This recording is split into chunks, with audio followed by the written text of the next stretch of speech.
Lady Shell, are you recording now? I am recording, just as you said that. Push to talk, Lady Shell. I did push to talk. You can't hear me? Maybe she had to step away. I I don't know. am pushing to talk, and my thing is lighting No. up. You're not hearing me? Now we are, And but now we you are. weren't before. Weird. I was pushing the Alt button. That's my key. Oh, Anyway, well. welcome to our one shot here. People that are going to be watching this on YouTube. We hope you enjoy our game.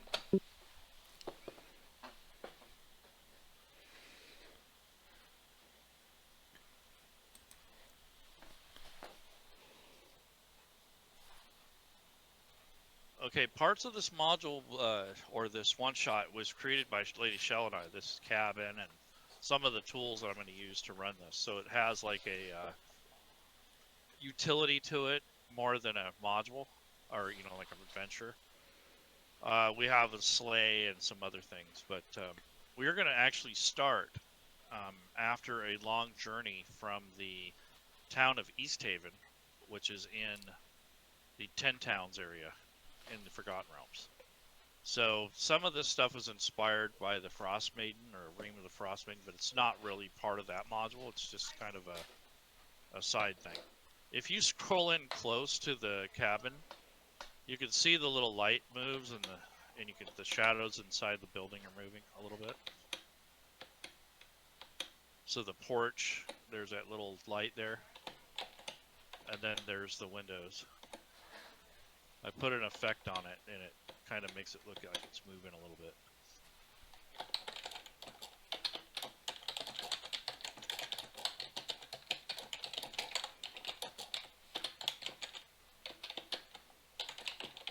Okay, so all of you have been hired to bring a large package to the outfitters. This is Merle T. Jack's Wilderness Outfitters.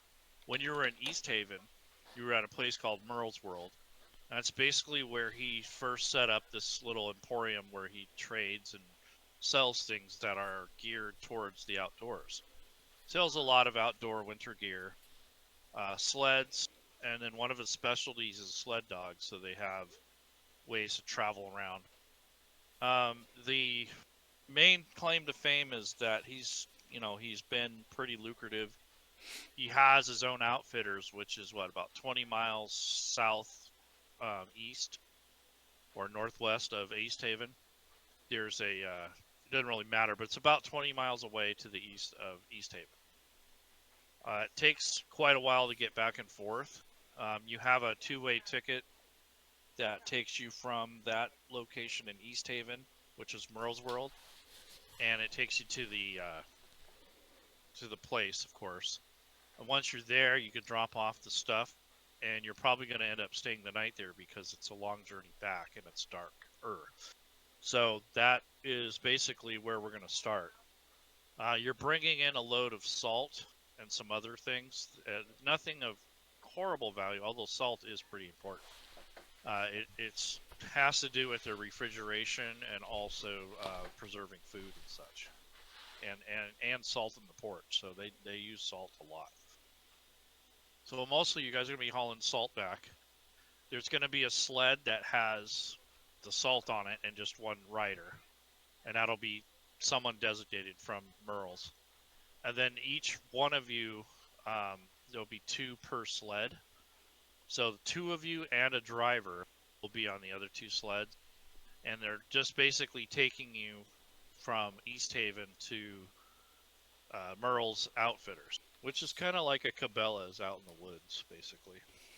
And you basically will have, any number of chances to rest, explore the area a little bit. Um, there is a couple buildings. They also raise animals there. There's a lot of little things that you can do there that are kind of part of the accessory. We're not expecting you to do anything specific, but if you think of something, maybe we can accommodate it. There's a bathhouse. That's one of the other things they offer. Merle's. It's rumored that it's built on an ancient um, land that was part of a time when this area wasn't frozen, and there was a hot spring or like a natural, uh, you know, boiling water that comes up out of the earth. So in the area that the cabin is, there is quite a bit of the what do you call that? It's, I wouldn't say volcanism, but it's kind of like Yellowstone, but not such a really bad, not as volatile. Let's put it that way. They use a lot of hydrothermal power, so they do use a little bit of steam. They have access to hot water, and the water that's there is full of minerals. So it's rumored to be kind of magical or rejuvenating, but nobody really believes it. It's kind of more or less a wise tale. But the land is also considered cursed by um, the locals that live near the cabin. So a lot of the barbarian types or any of the tribes that live out there, they consider that land sacred, and the cabin being built there has kind of irritated them a little bit. They're not mad, but they're just like, wow, someone's brave enough to disturb the spirits that live there, basically. So there's a lot of superstition around the location. All of you have traveled together. You were in Luskin previous. You were there looking for work, and after your contract ended or after your adventures, you decided to head north due to the rumors of a lot of work and also from getting away from a really bad experience that you may have had during your last adventure. So basically, you guys are all kind of getting away from Luskin, and you figured that whoever it is that's looking out for you, because you irritated a faction, that they would be looking for you more in the south and to the east. So you guys decided to go north, and you guys were head to 10 towns. You stopped in Bryn Shander, got some insights on some jobs, and you went over to East Haven, looked for work, and you were directed to Merle's World, which is another smaller branch of his operation. From there, you are hired. You're given free passage back and forth. Normally, they would charge you if you're just like a tourist, but since you're helping and you're basically guarding the equipment, and you're helping to load and unload if you're able to, and then the drivers of the sleds will strap it down and do all that stuff. But basically, you're just helping bring the supplies to um, the Merle T. Jack's outfitters. So, do you guys have any questions before we actually get started on the actual adventure part of it? I mean, it's starting, but I'm just kind of giving you a little backstory. Nope, good. Good. Okay. I do have a quick question. How am I going to fit on these sleds since I'm 1,200 pounds and I have hooves? Yeah, I honestly think you're gonna walk, Okay. and I think you can kind of keep up with the pack because they're not gonna move very slow because are very fast because they're loaded with salt. So I think you'll be able to handle it. Plus, you're taller, so you'll just be able to hoof it, basically. Okay. I'll be sure-footed in the snow with the hooves. Yep. So you'll be all right. A little cold, but you'll be all right.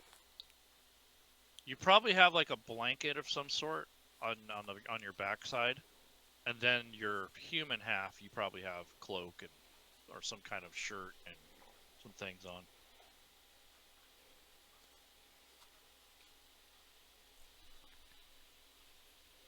Okay, so I'm gonna share another map. So as you approach Merle's outfitters, this is what it looks like on the approach. So there's a lot of snow coming down. It's really light. It's been a little warmer, if that means anything to you. And it is pretty pleasant trip. The journey from East Haven to Merle's was fairly, it wasn't horrible. You left really early in the morning. It was dark, and as it got dark again, it's starting to get dark, you ended up here at Merle's. So the weather was favorable, not a lot of wind, and you didn't have any major encounters. Although you guys did notice a pack of wolves off in the distance, but it was like so far away they looked like little tiny dots. So that was pretty much the only sightseeing you saw as you guys went to the outfitters. When you arrive to the outfitters, it looks pretty quiet and still and calm. You can hear a small ruckus coming from inside. It sounds like people talking or, kibitzing and whatnot. There's a young man standing on the porch, and there's some smoke coming out of the chimney stack, so it looks pretty warm and welcoming. So I'm going to share the map of the actual grounds.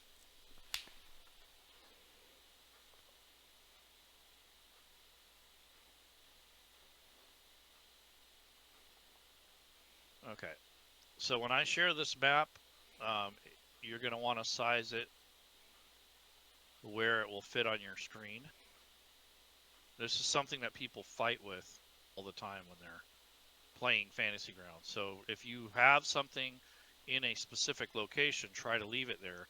If you need the space, close it. Close the window. Don't drag it anywhere. That way, next time you bring that up, it's not going to be popping up where you don't want it. Matter of fact, when I share this map, I'd like you to bookmark it. So let me do that now.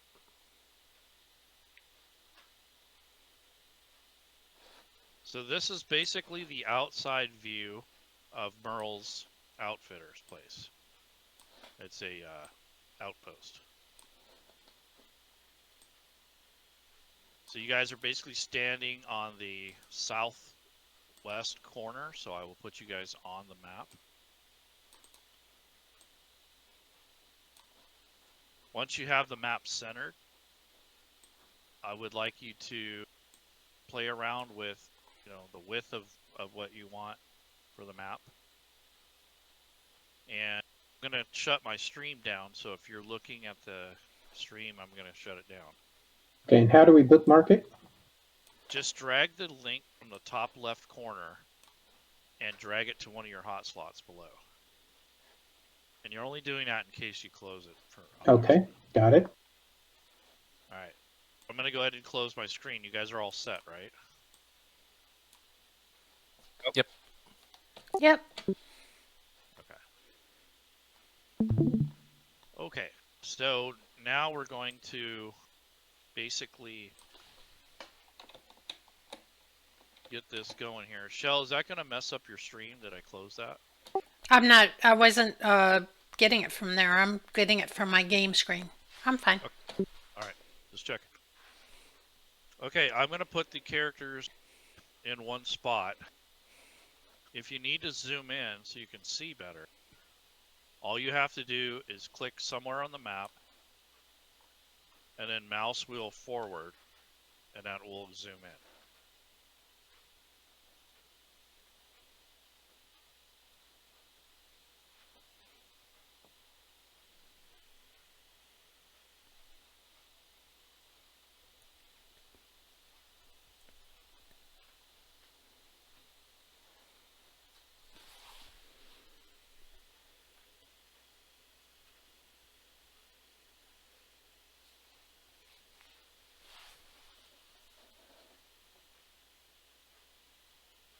All right, so you're considered large, Centaurus. I see that. Yeah. So I take up multiple spots. Yeah, you take up. That's where you should be when you move. It's Okay. at the vertices of the squares, not in a square. Okay. So you take up the 4 squares. Oh boy, you have the tokens locked already. I wanted to move over to the middle. Go ahead. Go ahead. Do it again.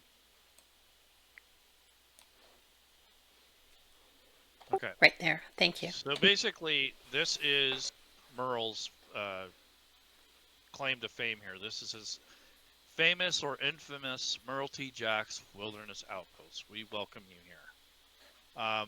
Like I said, we have a bathhouse. You can go inside and take a look around at the wares. It's a store, and it's also a small farm where we have animals that we raise, mostly livestock, but it's not like cows and goats and things. It's more like animals to train.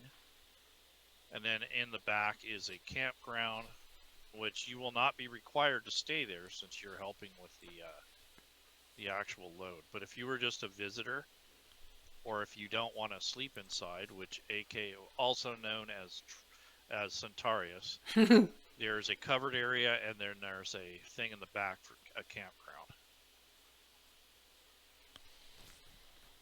So Centaurus, you're very awkward indoors. Yes, I am. I don't like the city at all. So Right. And when you go inside a human-made building, it's like your hooves get caught on things, you knock things over, you just feel clumsy. There's just no way of getting around it. You have a hard time with stairs and ladders, so if you come across something that has stairs and ladders, you might have a problem. Ladders is a no-go. right, and Stairs is kind of a yeah, it's I have to go four for every foot. So okay. So we're gonna start off. Just for the sake of it, I would like all of you to roll initiative. all at the same time. Just go ahead and roll. And then that'll give us our turn order so we're not talking over each other.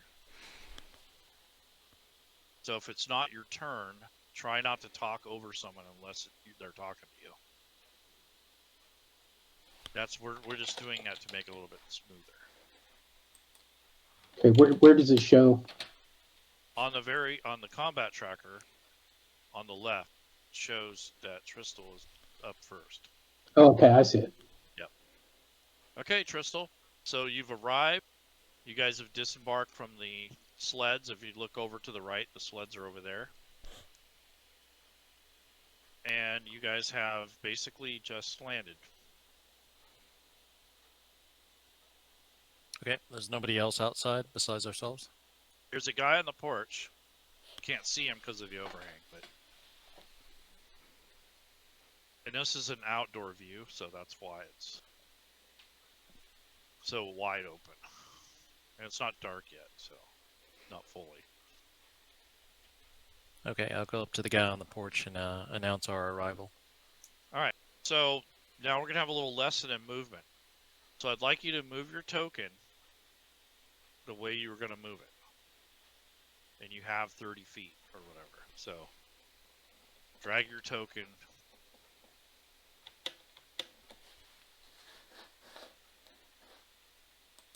Okay. So Tristal, that's fine. Shara, you can't move through Centaurus. Okay, pardon me. So there's Tristal. He moves up there to go talk to that person. The rest of you place where you want to move your character to within your movement rate. And Okay, you can I can't go in talk? different- Can I talk to the rest of my teammates here? Yeah, if they're close enough. Yeah. Okay, hey guys, I'm not going to go inside. I think I'll stay out here and kind of keep guard in case somebody from Luskin is still following us. I still don't feel like we shook them, so I'm going to stay out here. You guys take care of the business in there. All right. Sure, don't worry about it. You can maybe hang out at the stable with the other animals. Oh yeah. Okay. I see how you are. You want something to eat? I can grab something for you. Yeah, that'd be great. Thanks. All right. So there's a young man standing on the porch, and he waves to you. He's a really good-looking, kind of a half-elven-looking guy. You can tell because his little ears are poking out from underneath his hat. He introduces himself as Randall. I am Randall K. Jack. I am the son of Merle, and we welcome you to Merle T. Jack's Wilderness Outpost.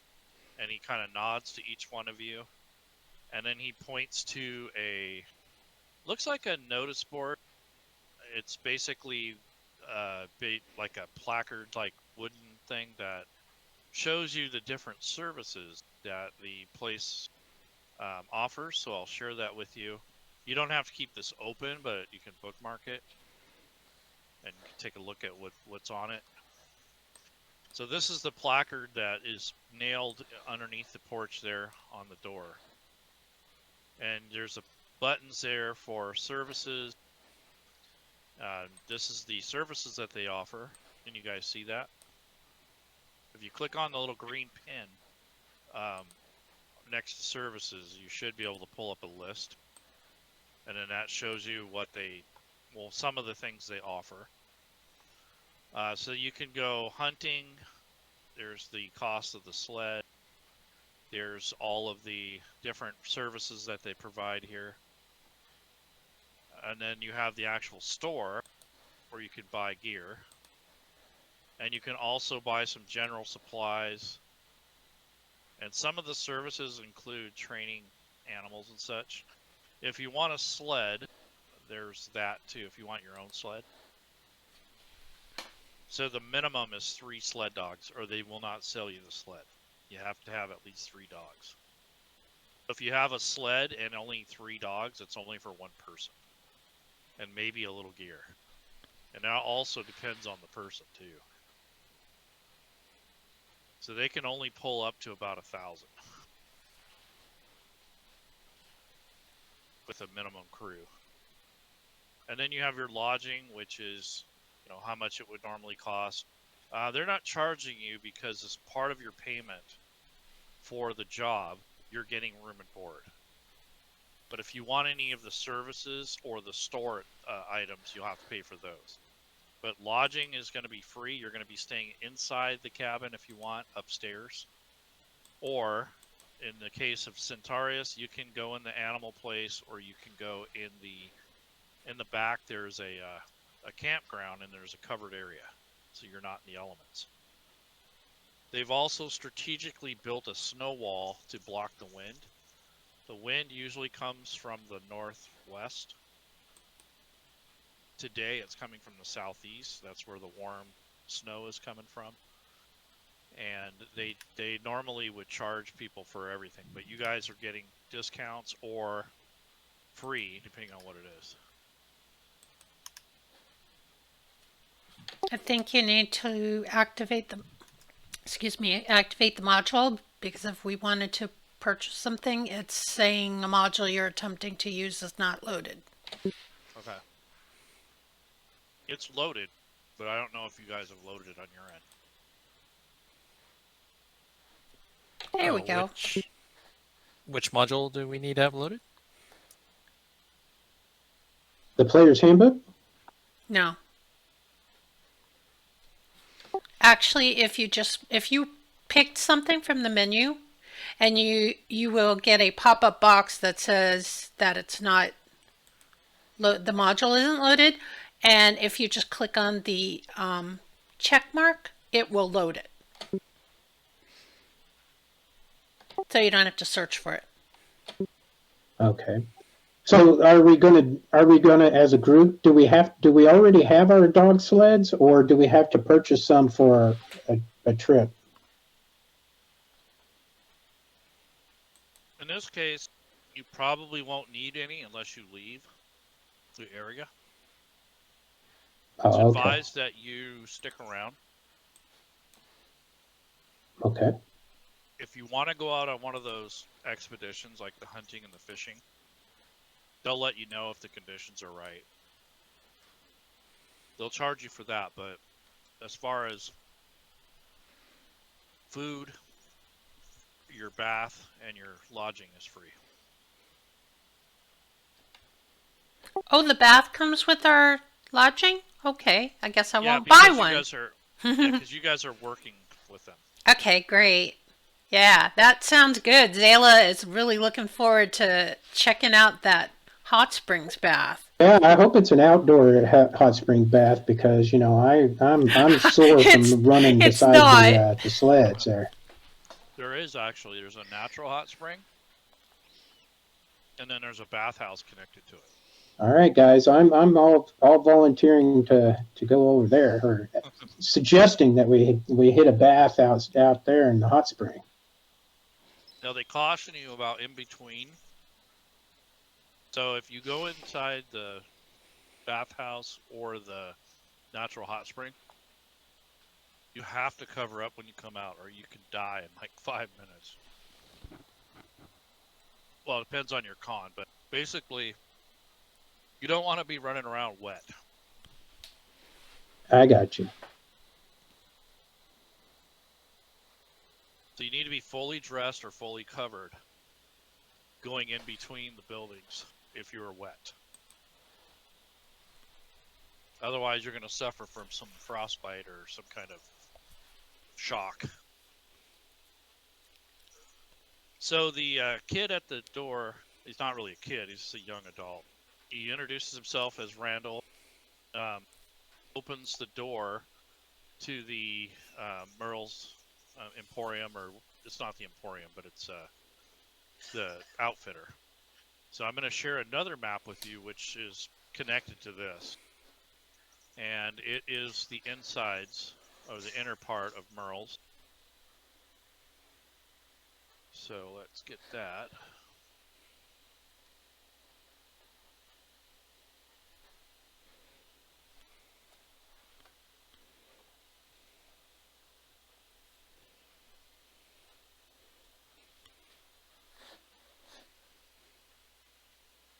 And I'll put you guys on there shortly, depending on what you're doing. And I'm going to go ahead and enable the line of sight. And I'll lock that.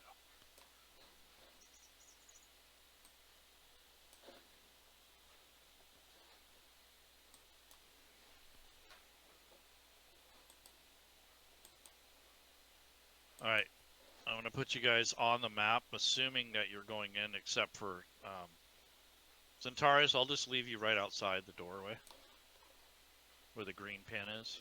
Okay. That green pin is the actual bulletin board that I shared with you earlier. All I'm seeing is a black screen and a green pin. Right, I haven't put you on there yet, so hold on.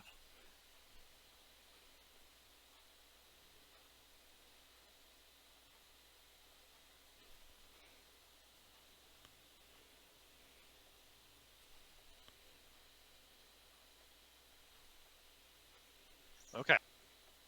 So you're all on the map, and when you take possession of your token, you should be able to see.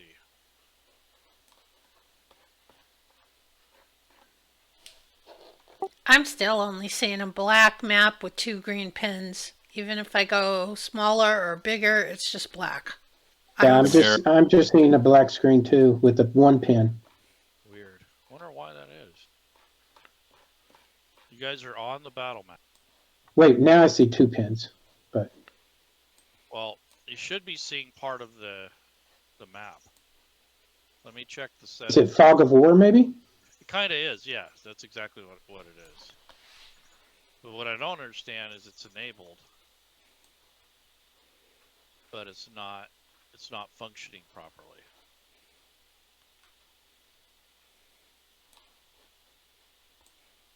Yeah, it doesn't even look like there's line of sight on this. I wonder why. Oh well, I'll just turn it off for now. Not that critical for a one shot. Oh! All right. So basically, there's the Merles.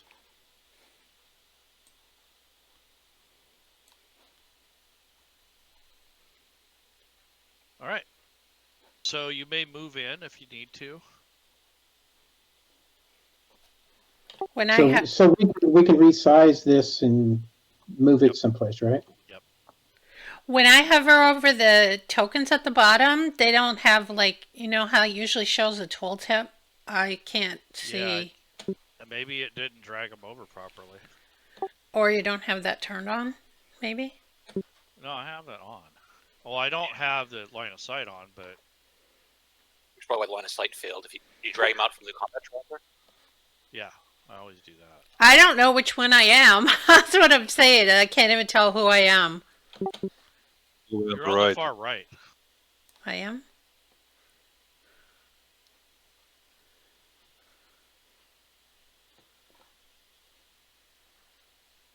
Oh, there are characters there. I see them.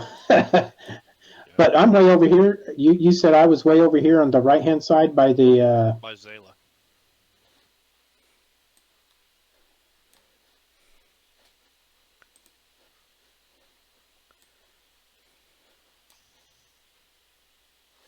So you're gonna make these tokens a little bit bigger.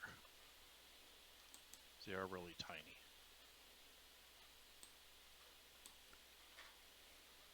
You guys see the tokens a little better? Yeah.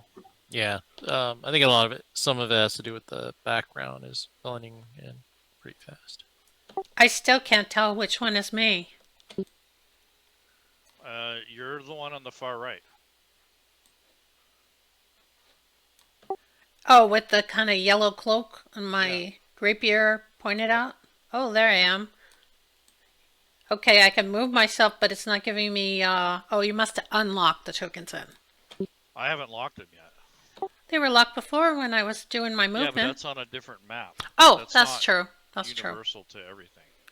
So now try. So this is a window in front of me, right? Yep. Okay. So Centaurus is standing in front of the window. We don't have a token for Randall. We do, but I didn't put them on Oh, there. here be a little blue circle. Zayla wanted to say something to him. Still can. Okay, she's gonna move over. Oh, great! Now I'm moving right through my friends. It's okay in non-combat. Okay. Yeah, I just wanted to go over to him and say, "Hey there, how's it going?" and wink as I go in. He kind of smiles at you halfway, and he looks up and down, and he says, "Welcome." so where's Randall? Randall was on the porch with you. I'll put Okay. a token on there for you. We didn't make any tokens, special tokens for our characters that are in this module. He's just got a blue R, or kind of like a teal colored R. Oh, okay. That's Randall, basically. He's right there. Doric pops his head out and asks, "So, where can we get some ale here?"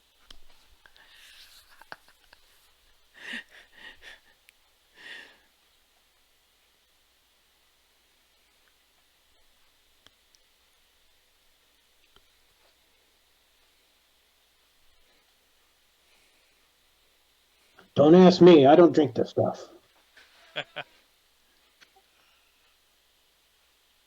All right. So you guys get an idea of what the Outfitters looks like.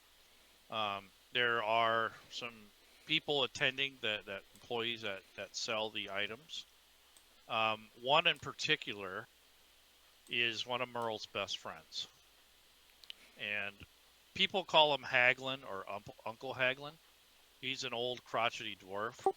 In human years, he's probably about in his 60s. And he's not always friendly, so it's kind of gruff. So he's in the back there, and I'll put his token on here. And he looks kind of, for a rare off moment, he kind of looks happy because we have customers, and you guys have brought his salt, so he's pretty happy. He smiles, and he waves you guys over to him. As soon as I get his token going here. I bet he's glad to see another dwarf in the party. Yeah. So that's Haglin up there. That's his area where he works. And then Randall's gonna go inside and basically join you guys.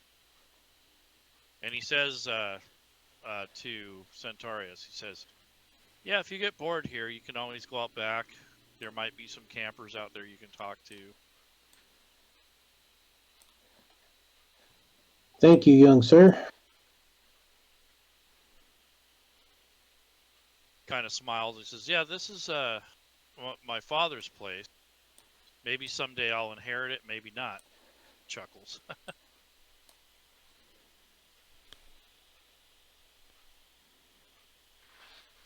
Okay, once you guys position, You guys are gonna want to move in order, so it's not a big random chaos.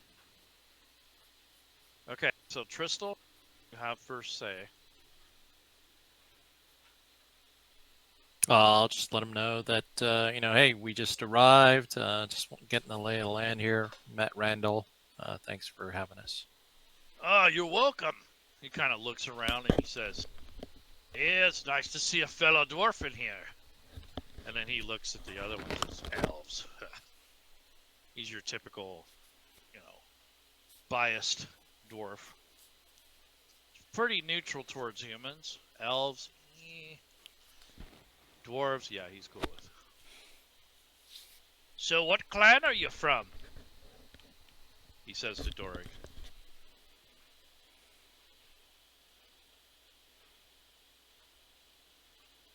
Can't hear you, Shell. You didn't ask me anything. I said, what clan are you from? Oh, I think it's Oh, me. Doric, excuse me. Sorry. I'm trying So to used to her playing Clark. trying to read through my notes here. There is nothing. Okay. Well, right, from the Stonecutters.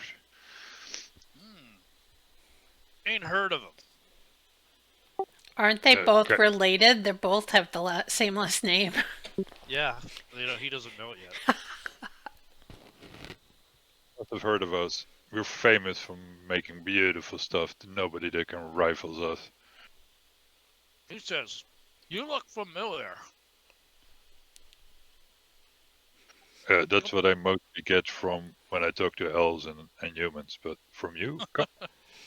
Come a little closer here, lad.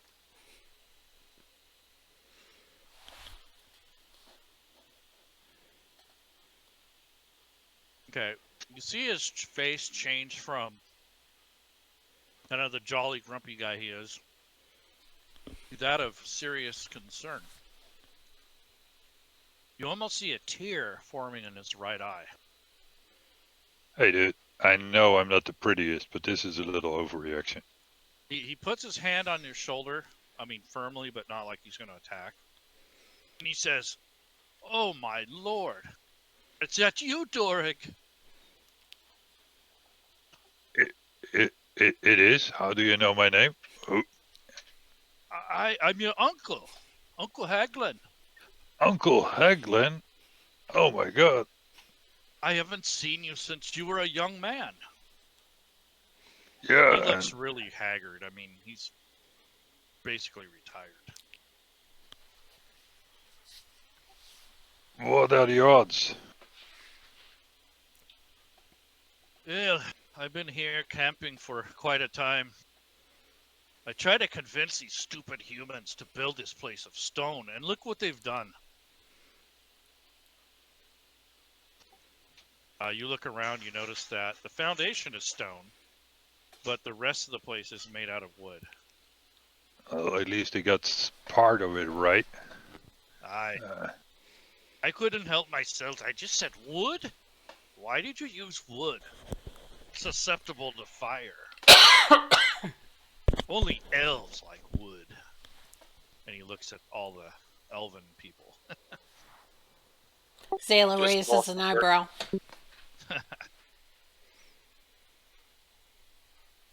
Man, this is amazing. It's so great to meet my family again. I think this warrants a drink, right? Some celebration. I think so. I was a little disappointed with you, Doric, that you didn't join the brigade.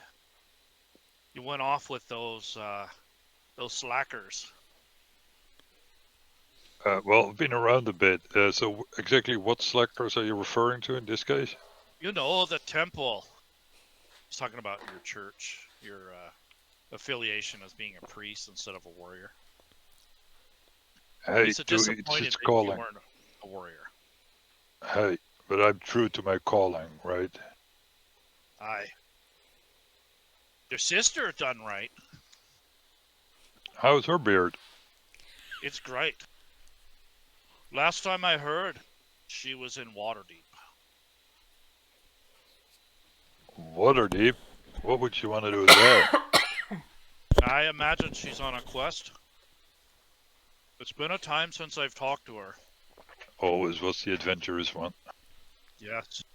She's doing well for herself. Matter of fact, she almost put you to shame. In what sense? Well, she's a true cleric. Excuse me? Yeah, she's a true cleric. She actually has the gift. You're a fighter who wants to be a cleric. Well, to each their opinion. So you always remembered him as being a gruff butthole. He was like your dad's brother. Your father died in the Orc Wars. Uncle Haglin hung around a little bit when you guys were little. But now he's kind of went off on his own. He was old then. So he's even older now. So he says, "Aye, lad, I'll join you for that drink later. Go ahead and tell me about the journey. Somebody here wants to talk to me about the salt. We need the salt. We're low." Yeah, we brought the salt. It's outside.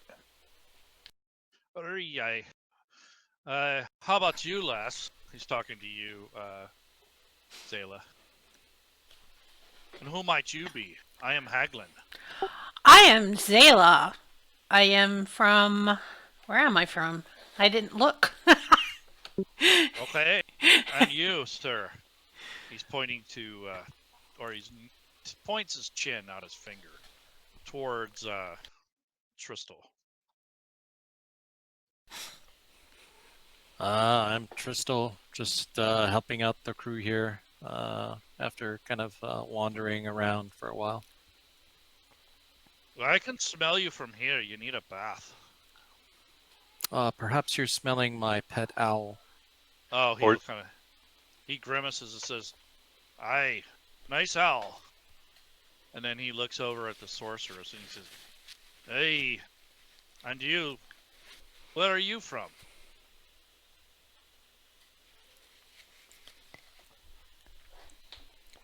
You may call me Shara, and that's all I'll tell you.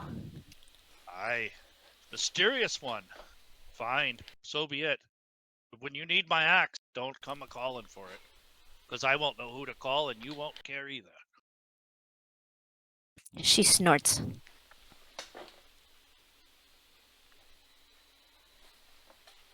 Oh yeah, and then we have a pack animal outside. So you might want to send somebody out to have to take care of. I think Rhonda will help. And you, the one with the bow, who are you? I do a slight bow and go, "Just a man of the woods." We'll see. Alright, so I'd like you guys to make yourselves at home. Merle is not around. Of course, he is back in East Haven. I don't know if you've met him or not, but he runs the operations between here and his Merle's World shop. He was probably in Bryn Shander when you arrived. I'm gonna let you in on something. I'd like all of you to listen very carefully. And what is that outside? And he starts walking over towards the window. And he sees Centaurus out there talking to Randall. So he kind of marches his little butt over there. And he says, "Good gracious, who are you?" I'm Centaurus. I ain't seen a horse folk around here. What brings you to our humble establishment? I'm just a sightseer. I'm Hey. just wandering and exploring the lands. Come from Chumblewood. Oh, I see. Far you have traveled. Well, I have a place for you. In back, we have a campground. You're welcome to come inside if you wish, but I do warn you that there are some holes in the floor. And that is because some of the flooring is wood. The campground would be fine for me. I do not take up much room. Randall, what are you standing about? Unload that sled. We need the salt immediately. We need it for dinner. We need it for all kinds of things.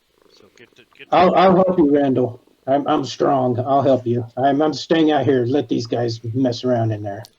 Thanks. He kind of looks like he's irritated. All right, so Haglin comes back and he addresses you guys in a kind of a serious matter. He says, "Well, I'd like to give you some good news. Well, you have some good news, mostly bad news. What do you want to hear first?" I want to drink first. We'll get to that soon. I'd prefer you have your wits right now. Give us the bad first. All right, the bad news. We ran out of salt, but the good news is we got salt now. The other good news is that the boss ain't here, so that means I'm in charge. And the other good news is that you made it alive, and you haven't had any problems to this point. However, the bad news is notice he didn't tell you the bad news first. The bad news is that we've been having problems in this area lately. There's been lots of people come through, but on the outside of our establishment, in the wilderness, there has been problems. We have found some dead animals, and we have found tracks on the outsides of our perimeter, the boundaries of our establishment. And they have been coming more and more each night. They haven't been so bold as to come straight here to the establishment, but they have left their waste on the outskirts of our establishments. So we have like a natural boundary to the east where there is a small copse of woods. That is where the problem is. If something were to happen, can I rely on you to defend the outfitters? He's asking all of you. You can definitely have my bow. Even though you're a dwarf, I'll help out. And you? I guess so, even though you're not serving any drinks.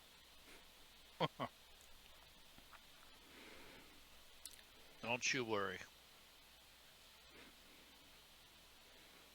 But your description was a little generic. Dead animals and tracks. That sounds like your average forest. Yeah.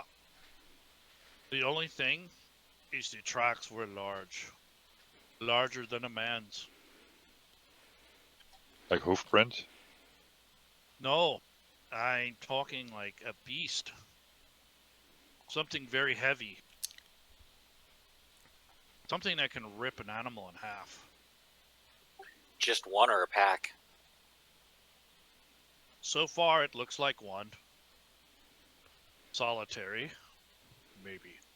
And can I hear this conversation from outside through this window, perhaps? No, standing close to it? No, but you can assure you that Randall would fill you in. Okay, so Randall and I are having a conversation. He's telling me this same story as we go on. Right, but Okay. he tells you that he suspects that it is an upright creature. It's not something crawling on all fours like a bear.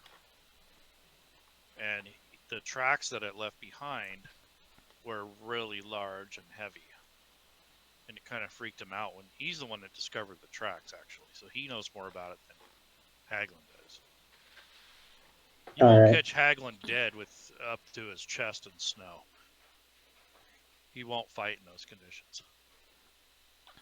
So you were the one that went out with someone to investigate. You found one of your animals out there that had escaped. It's been gone for a while. It had tried to wander back to camp, or it was out just, less than a mile away. And you found it ripped in half. And only one half of it was left. And then that half was scavenged. So there was looked like something ripped the animal in half, left the ass end behind, took the front half, and then the other half, all the vermin started getting to it. So it had been dead a couple days before Randall discovered it. And it had bloody tracks leading into the woods. And these footprints were if I put it in inches, I'd say about 20 inches for feet.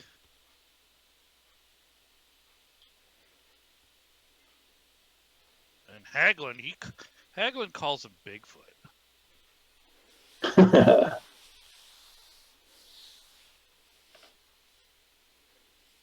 But that's what Haglin says. I don't know what to call it, but whatever it is, it don't look friendly. It's a little concerning. Let's put it that way. A lot of the travelers that usually come through here are spooked. So the rumors are getting about that we're having problems up here. So it's bad for business. Yes. And that's why we're trying to get this under control before it ruins what little business we do get. Well, Mr. Hagman, is there any bounty for finding some more information about this? Well, we have it in East Haven, and I'm just now officially telling you what's going on. So you're getting first crack at it. And being that it's very risky and not very much known, of course, your room and board will be free, as we stated in the initial contract. You get a free sleigh ride, or a sled ride, and you are able to use the facility as you need. Any of the supplies, will discount those if you need any of those. And as far as cash goes, I'm afraid I can only offer you about 25 each. I mean, that's as much as I'm authorized to give away. So you're not just getting the cash, though. You're getting a free room and board. You're getting food. You're getting the shower or the hot tub. You're getting the access to our exclusive animal training. So if you want to have an animal trained, we can arrange for that without cost to you. Or if you want one of the other services for free, like the fishing expedition, the hunting expedition, we can't offer those to you until we figure out what this menace is. So those are questionable, the services. Sound fair?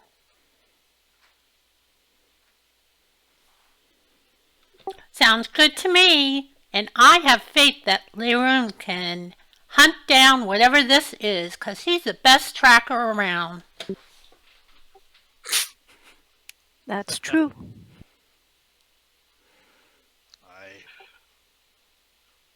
You good in the snow, lad?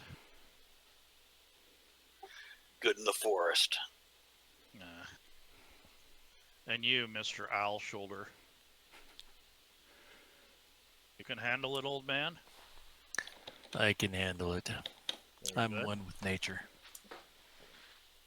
And the two women, what say you? Never underestimate women. Yes. You got to remember, he's kind of sexist, though. Okay. So that's not me, that's Haglin. All right. So I'm talking. I'm at the same time I'm talking to Randall, and I pull out my spear, just to have it in my hands, and just start looking around, because I want to, Okay. I want to be aware of anything that's going on to see if that something is attacking. But I've heard the whole story, So I kind of want to move over here towards the east side and see if I can get a sense of anything that's moving around out there. All right. So if you observe for a while, I want you to roll a perception check.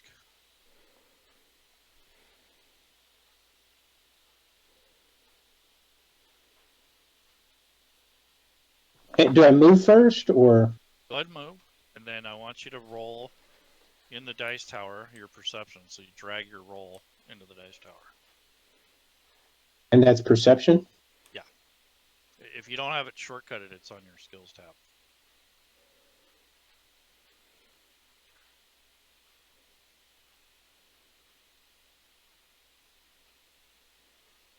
Into the dice tower? Yep. Just drag it and drop it right on the dice tower. Okay. So you kind of walk over to the perimeter of where the buildings are. Well, obviously right now you're next to them, but I'm assuming you're going to walk around and in between the buildings. Right. What you'll notice is there's a lot of tracks of dogs, and you walk by a kennel and you notice a lot of kind of those Malamute looking dogs, like husky. And then you hear other animals inside that barn. So they're not quiet, so that's a good sign. So should go ahead and move over towards there, or? Sure, go ahead. Normally you would be alarmed if if the animals weren't making their sounds. Because usually they get quiet when there's danger. Right, okay. So you don't feel that. Although they do kind of quiet a little when you walk by, they can feel your crunching in the snow and ice. But they don't silence themselves for very long. Just for initially. And the dogs bark a little bit when you go by. Okay. The building next to you, the opposite of Merle's, is like a large barn palisade type thing made out of wood. And it looks like it may have like it doesn't really have a foundation, but it has like, I guess, pebbles and rocks, and then there's like straw thrown on top of that. And then there's a doorway that leads into there, but it's locked. And then there's a cover that goes that ramp-looking thing is actually a rooftop, and it goes in between the buildings. So when you go outside, you're not getting snowed on. And there's a pathway that goes back and forth between the two buildings. So there's another door on the left that goes into Merle's.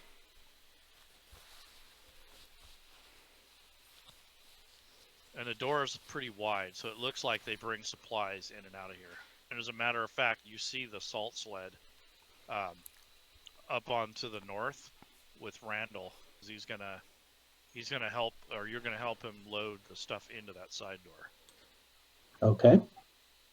So that's basically what's going on there. But when you were outside, the only thing you notice is the darkness and how dark it was getting, and that you also noticed that the clouds started to dissipate.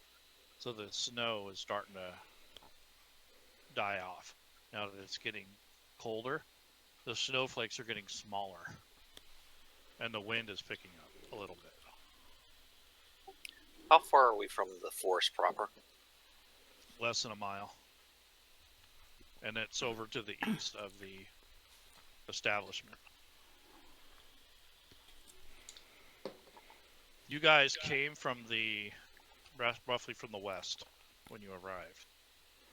And that was just hills and snow and bushes and stuff. There wasn't really much trees. But Tristan, before we take a break for the night, we checked out at the edge of the forest. Yeah, it sounds like a good idea. you want to bring Centaurus probably. Centaurus and anybody else who might be interested. But I want to get to the edge of the forest so I can use primeval awareness. Anybody? I'm up for exploring. I have an uneasy feeling after, the stories that were told. I think that we should at least, check it out and see if there's, something coming up on us. I don't want to be sleeping out here on the in the campgrounds and you guys inside and us be attacked and I don't have any backup. That's true. Aglin says, "Here's your shot." The Dorgi hands you a shot of some dwarven spirits. Skull.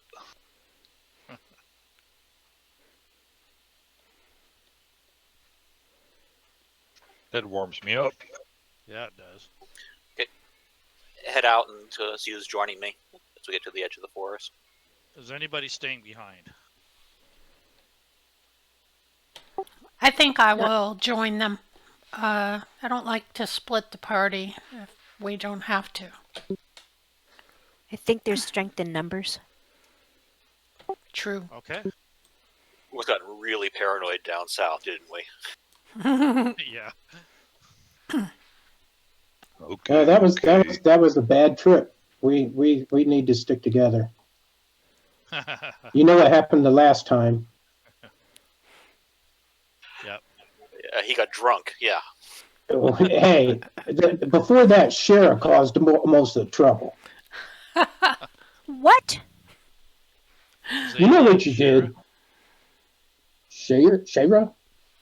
Shara, yeah. Shara. I can't say her name. Shara Too or complicated Shara? for you. So travel the mile to the edge of the forest, and then I'll cast primeval awareness. So it'll be a 6-mile radius. Okay. So I'm gonna put the rest of you on the overview map now. So let me do that. We will have already traveled. I'm putting you guys on the map, and I'll put you towards the end of the. You guys can move your token. I'll unlock them. You guys can move your tokens to the the eastern edge of the map if you like. Not the Merles, but the overview. The wilderness one that I'm sharing with you. I don't see it. I'll reshare it. If you double click your token, it will open the map. Yeah, it'll pop up the map. So on your character sheet, on the right-hand side, if you double click on the token, it should pop up the map that you're on. Or a map that you're on. No? I mean, all I'm seeing is the wilderness. Hold on, maybe I close this. Is it underneath? It could be. Let me see. To the outfitters, let me quick map that or bookmark it. Hold on. Yep. You want No, the you have to use outdoor the- view. Yeah, there's one called Outdoor View. Anybody else having trouble with the map? I got it. Outdoor view. Okay.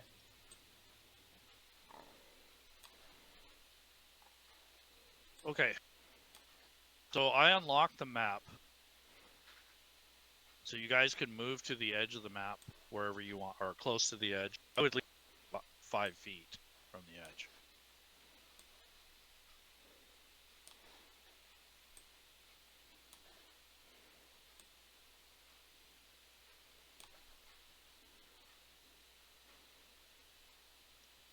Hey, wait for me. All the centaur be less snow.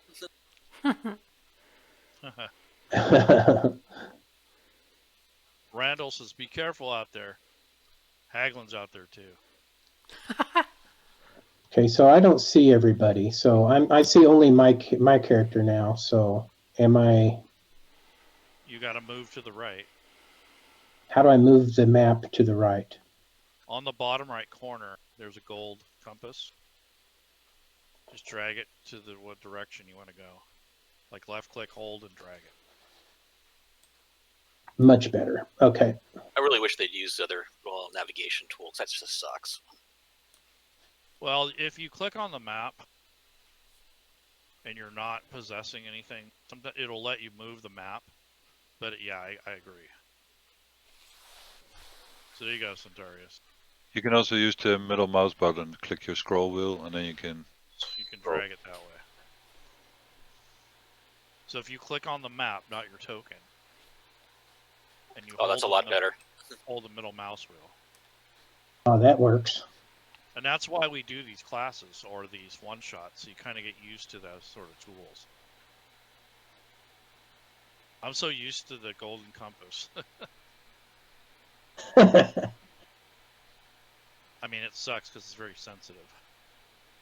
Okay, so basically, you guys kind of follow these footprints that are around, and you see one set that leads off into the wood. And you notice it's covered up with snow, so it's kind of harder to tell. So who was tracking out here? Laerun? Probably Laerun. Okay, I would like you to roll a survival check in the dice tower, please.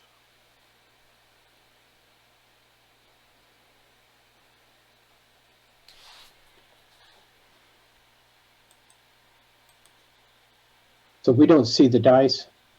No, not from the dice tower. All right.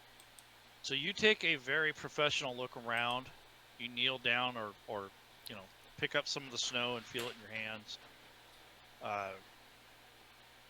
From the scent and the amount of light and how much snowfall has fallen and the fact that you don't really notice any wildlife tracks or anything, you feel that the darkness is going to hamper your progress, even if it's slowed down. And also that these tracks are a couple days old. You don't see anything abnormal other than the fact that the strides between these look like they're quicker. You can tell by the way whoever it was, it's probably Randall, had plowed through the snow. So you can tell that he was in a hurry back. Because the ones to the north is when he entered. The ones to the back is when he actually came back. So there's a spacing between the tracks is different. But you can recognize it's probably him.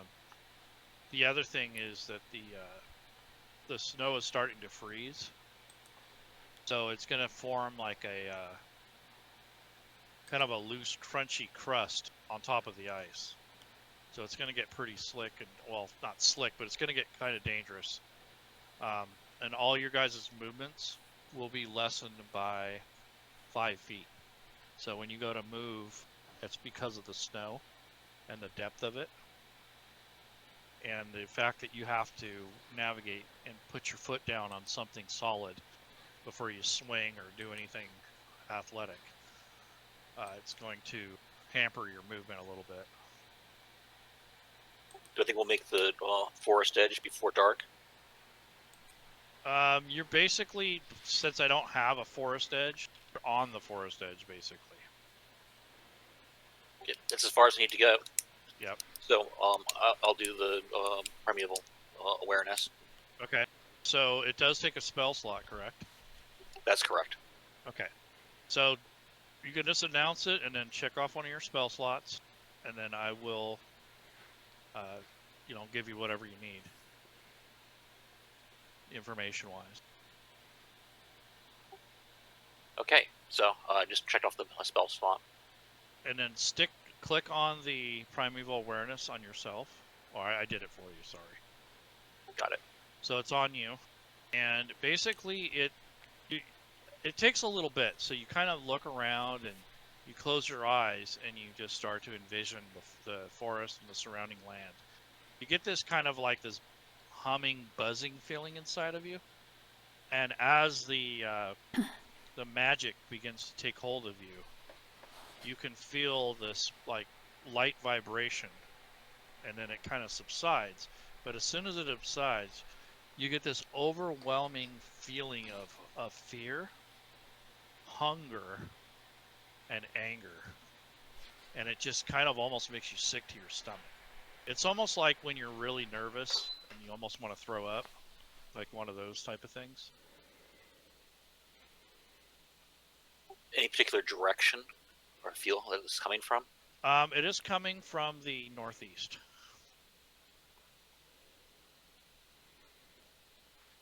And approximate distance, can I get a feel for that? Far, close?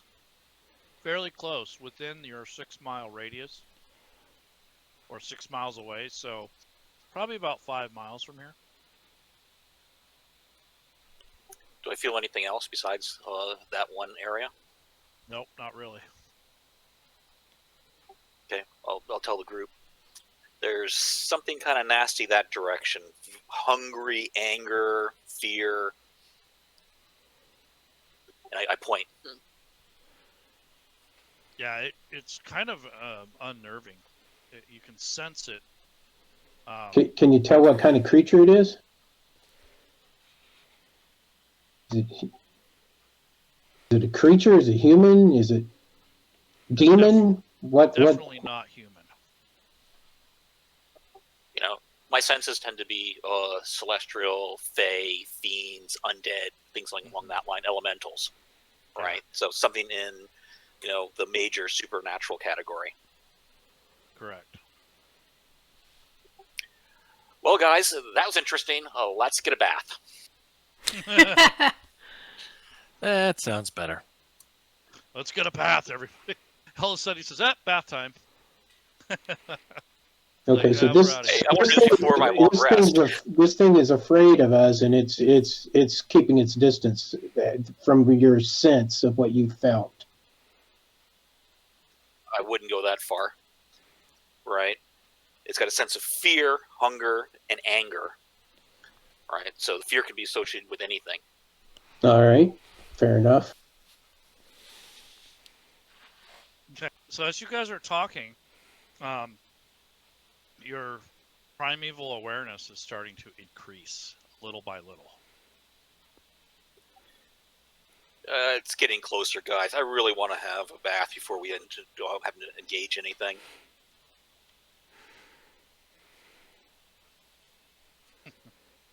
Yeah, I need to get rid of this owl stench so Haglin doesn't complain later.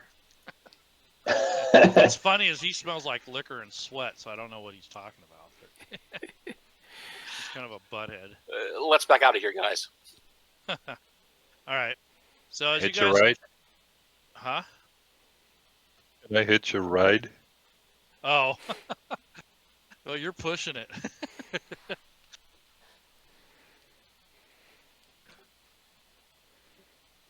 Wait, little wee man, should we get you a basket? That's hilarious. Did I catch up with you? All right. So as you guys are traversing towards the camp or the establishment, you notice that there's a sound that emanates from the forest. And it's far away, but it's pretty loud enough to reach your guys' ears. And we're going to be setting watches tonight as well. So you got like maybe half an hour before dark. So besides the baths, the free bath, what would you guys want to do before it gets dark? Anything outside other than bringing in the salt? And Haglin said, what in the name of Moradin was that? He says, that bellow was strong. It might have been a dragon. Although it's been many years since I've heard a dragon. We better get inside, or perhaps we should form a perimeter before long. Okay, in this building, this outbuilding here, this backside facing the forest, does it have any openings or view towards the forest? Yeah, that's a fence. On the outside, but no, there isn't actually. There's no windows in the palisade. Just the one doorway that goes in and out between the buildings. Okay, so yeah, I can't like stay in there and look out. Not very easily. There is a little way where the kennel is. There's a portal that goes in between those two. You said there was a covered area around the campsite where It's in the back. In the back. Where's the back? Northwest to be exact. So is that a small hut by the camp fire? Yeah, there's a covered area. That's the wooden part. And then there's the bathhouse. And then next to that is the hot springs. Ah, got it. Okay. And then that's a rock. Okay. That's a rock formation to the east of that bathhouse. That's rocks and snow. That's piled up to keep the wind from. Where's the outdoor hot spring? Over to the right of the. Where all bathhouse. the steam is coming out.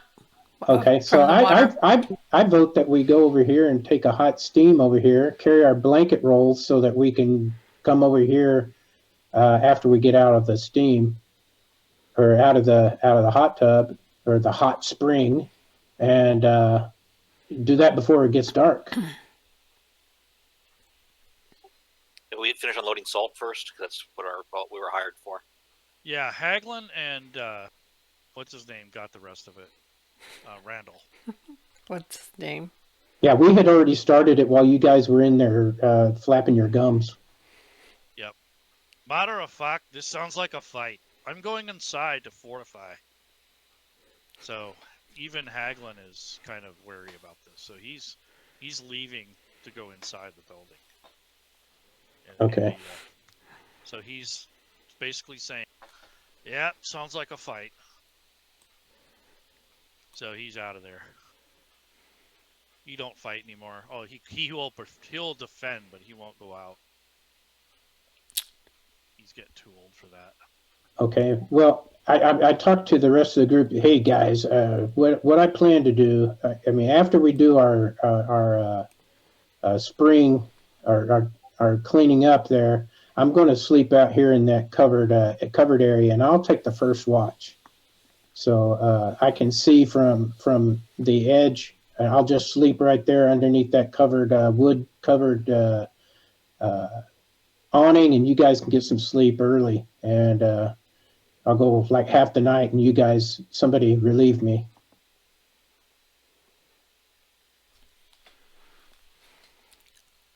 Sounds good. I can go second. Let's do two, so I'll go second as well. Aye. They'll give me a rest to get my spell slot back. Okay. So I would like what we're gonna do to advance time, so we're not wasting a lot of time with this. Is we're gonna fast forward to, basically any preparations you guys want to do, and I'll rest all of you, so can do that. So let me give you a long rest. Can I get a pair of snowshoes as well to Yep. negate that, and then for a coat? Yep. I'll take a pair of snowshoes. Okay. As will I. Okay. I have my hooves, so I don't need that. But I would like a bedroll, a blanket. Okay. Go ahead and drag that to your inventory from the. You guys remember the services thing? Let me see, what is it? Yeah, seems to have worked and negated the gold. Yeah. If you drag the parcel onto your items tab, it'll deduct any gold you had. Even if it goes negative, don't worry about it, because I haven't even applied the discount yet. So I'm not gonna worry about it for a one shot. Okay. Just the fact that you've, mentioned that you want to improve your movement is good enough.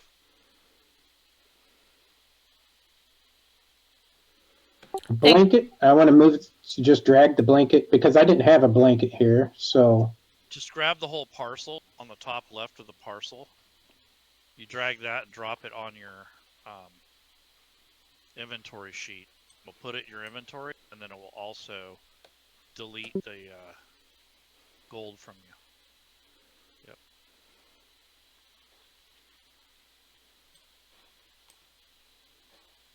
I don't see it. I must be doing something wrong here. You have the parcel. The parcel. There's the parcel.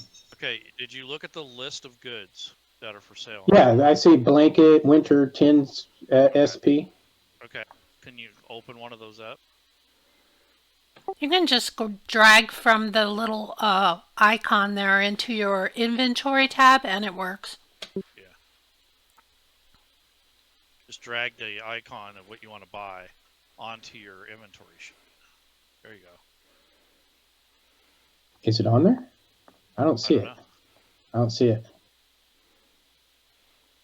It'll go in alphabetical order, so it should be at the top or close to the top. No, yeah, he doesn't have it. No. You must not be dragging it over properly. Don't worry about it too much. I mean, it's if you open up the parcel, and then on the top left of the parcel there'll be a shortcut link. You drag and drop that onto your inventory tab. It should technically work unless the parcel's broken. So when you're as you're figuring it out, let's take a quick break. Let's be here at the top of the hour. So take like about a 10-minute break. And if you guys need to talk or do any planning, go ahead. Okay, I gotta let my dog out anyway, so good time. All right, All right, thanks. Take a break, everyone. Okay, and you can mark yourself as AFK by right-clicking on your portrait and choosing the hand symbol. It's a hand symbol.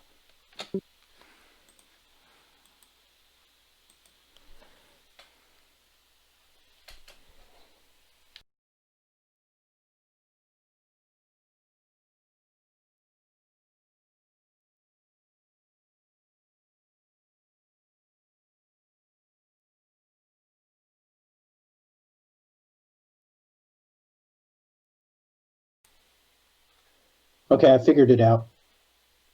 Or dropping in? No, I wasn't dragging it into the right tab. Oh, right. Yeah, you have to have the inventory tab up active. Yeah, I didn't see that.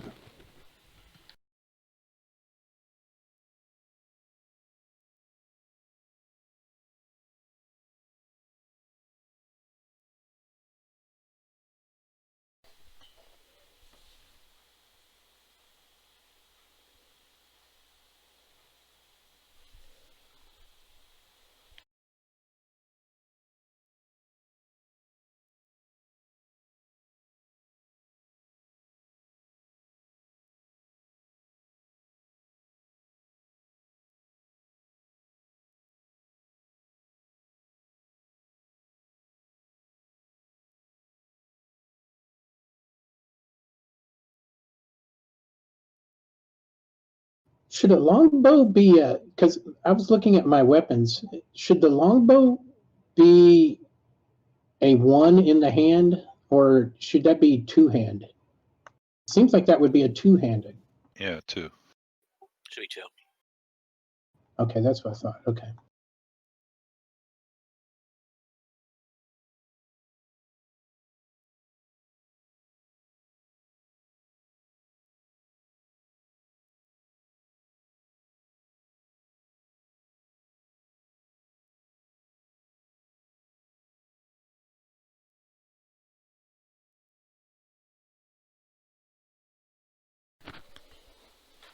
Uh-oh, sounds like something's up. We better go talk to Randall. Is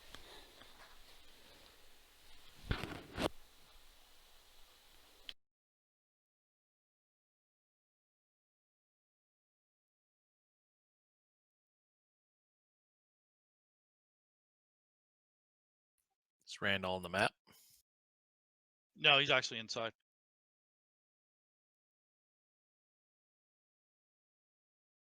He's inside. I'm gonna assume you're all inside at the moment. Okay, I tell you what, I'll since my size doesn't really facilitate me going inside, I'll kind of come inside the door there. Yeah, and just be be at the porch. right at the porch there, Yeah. right? Yeah. Yep, that's fine. So the rest of you just place your tokens. I'll go ahead and unlock them so it's easier on you. Go ahead and move your tokens. Just place it on the rooftop of the main place, the house.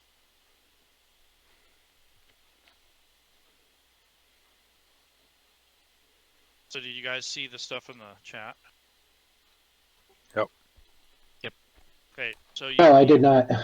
Okay, well, in the chat area, do you see it now?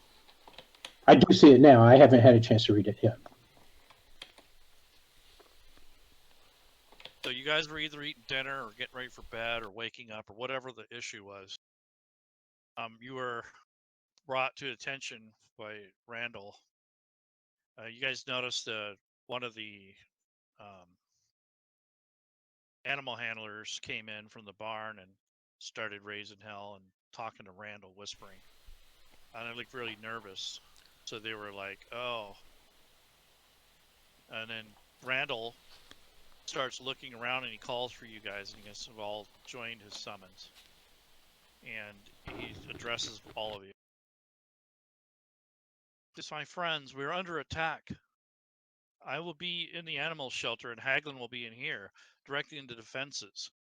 Merle will not be back until tomorrow afternoon, so he's kind of concerned. Linda and Haglin are in town, in the 10 towns. So they're basically not able to help at the moment.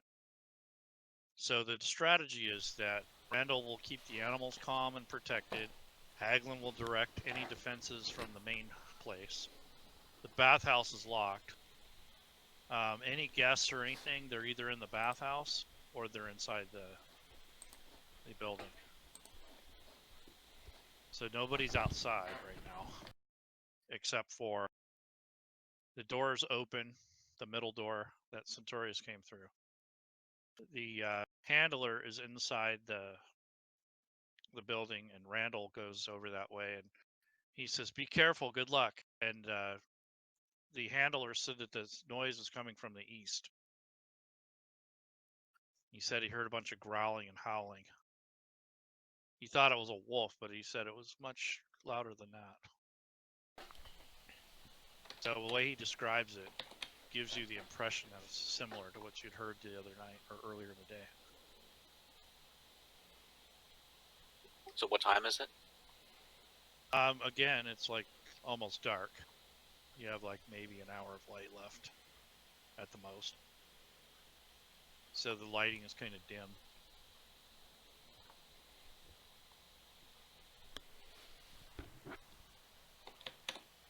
Well, we got an hour before dark. Let's check it out, guys.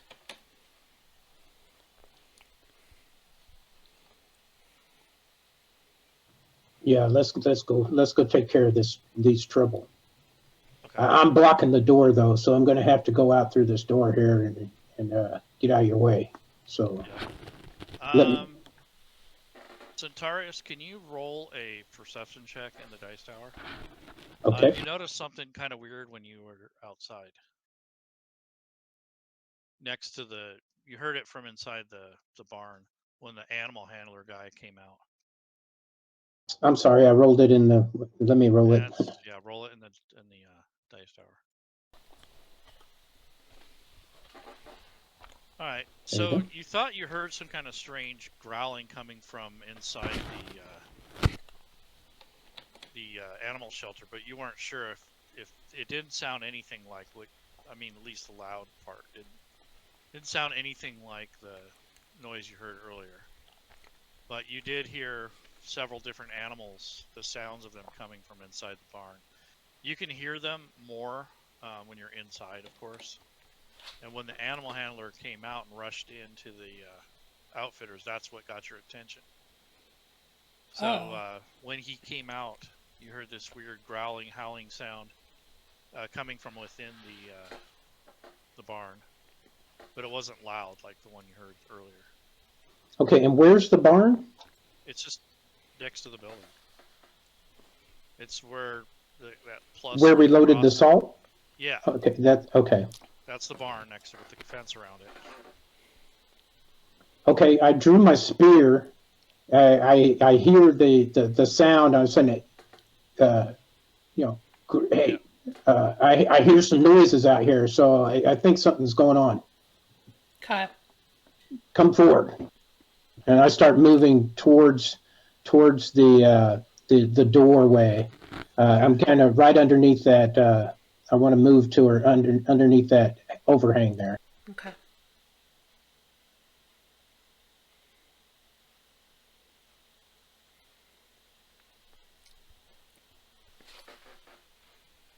And I look around to see if I see any animals or any beast, or looking to see what I see. I don't see anything right now. It's No. kind of dark. Yeah, you don't see a whole lot. You just heard that noise.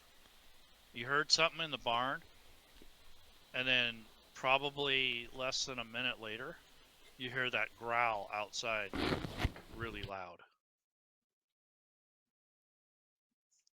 Outside from the Outdoors. building, or from behind the building, maybe. Behind the building, Okay. over to the east. Okay, so I'm going to start moving. I'm going to pull my bow. I hear the sound. I'm going to pull my bow. Mm-hmm. Hold on, my screen just went blank. Okay, So you guys can basically move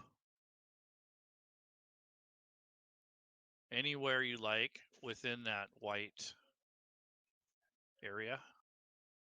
So you can move your tokens now into a position of any sort. You can. I want to get some ranged attack. I want to get a ranged attack and have room for my charge in case I need it. So I'm going to be right here in this corner here. Okay, so that's where you want to be. That's where I want to be. All right. I look over at Hagelin to see if he's ready to give me any direction. He just says, retreat back if you don't think you can handle it. The shelter will protect us for a while, depending on the type of attack. Try to stay away from the barn. We don't want to draw attention to it. You can hide behind it, but don't retreat to it. We want to protect the animals at all cost. How high is that palisade around? Probably about 25 feet or more. Oh. Maybe 30. It comes up to a pinnacle. I move my token to the upper part of the barn so I can peek around the edge, and I would like to do a ready of my crossbow if I see anything. Can I do that? Yep. Okay. Yeah, but just hold on. I want everyone to get in position first. Okay, then that's where my position will start. Okay. Well, my question about the palisade was about. I meant that sort of fence. What is around? Oh, jeez, less than 10 feet. It's probably about 6 feet, maybe. It's still really high. Yeah. I mean, you can peek over it. It's about all you can do. And you're going to have to stand on something to do that. I was going to say. Yeah. You could stand on that kennel, which is the little structure to the bottom. You don't mind the dogs barking at you. Where's the entrance through that fence? There isn't. It actually goes from the inside. You have to go through the barn. Yeah. But in this case, they will open up a secret gate for you. So you can go through the 2 poles that are on the south. They're smaller. And then the kennel is facing east. That's where all the dogs are kept. Here, right? If you lay flat, that'd give you cover. And that's the kennel, right? The kennel's only about 4 feet tall. Okay, I'm on top of that. Yep. So could he jump from the kennel on top of the palisade? No. Palisade's a little higher than that. Can we shoot through the fence? Yes. But you'll be at a -2.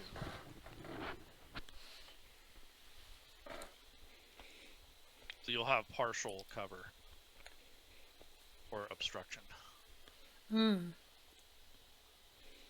Okay. So I want all of you to roll initiative again. Just so we have a nice orders established. Centaurus, before you engage, I want to do a protection on evil for you. But let's identify somebody first. Okay. All right, so I'm going to get rid of that white area. Okay, Okay, so what he gave me an effect. So how do I put that No, in? I haven't yet. I Okay. just wanted to warn you not to get away from him because it's touch. Yeah. But it's Shayra's turn first. Yeah, Ready so to go I'm down? sorry. Yeah, so it looks like I'm just double checking. I wouldn't be able to shoot any arrow through any of this stuff, so I need to Correct. start in a different position. Yep. Because you have to shoot through the kennel, and that's not a good idea. Right. Okay. Might hit a dwarf. So I'm just gonna ready an action in case I see anything hostile coming towards me. I have my longbow ready. Okay. So go ahead and put the ready action on yourself if you haven't already. I think It I looks like did. you did. Yeah, you do.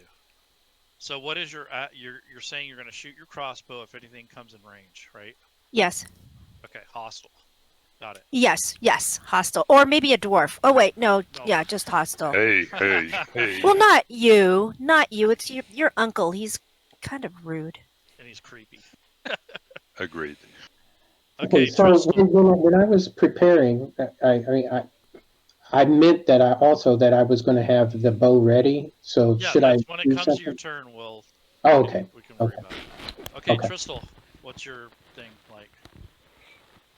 What do you want to do? I'm gonna keep my eyes to the east, and that's it. Are you going to ready an action, or are you just going to wait? To see what happens? Already entangle. Okay, so go ahead and put the ready action on you. There you go. So what that does is it'll expire. So if it expires before your turn comes up, you just lose your turn, basically. So go ahead and pass your turn if you're not going to do anything else. You can still move, by the way, folks, but Quick question, Laerun. Is the snow lightly obscuring things because of the Mask of the Wild that I have? yes, you will have that benefit. Thank you. Okay, So- Laerun. Ready action, which is protection from evil for Centaurus. Okay. When we identify somebody. Okay. And bow in hand. Okay. Dorig. I see you've climbed up there. You got the dogs yapping. And they're howling, and actually they're behaving kind of erratically, so they're starting to go nuts. So you know something's coming. All of you can feel it. Yeah, I'm gonna ready my crossbow and peek through the slats of the fence to see if Okay. anything hostile is coming. Yeah, you can So- stand up, and you're only going to have partial cover. But if you lay down, you'll have full cover. But you're prone at that point. Just so you get an idea of what protection you have. That would mean half movement to get up. Yes. Okay, I'm standing. Okay. Go ahead and click on your ready action.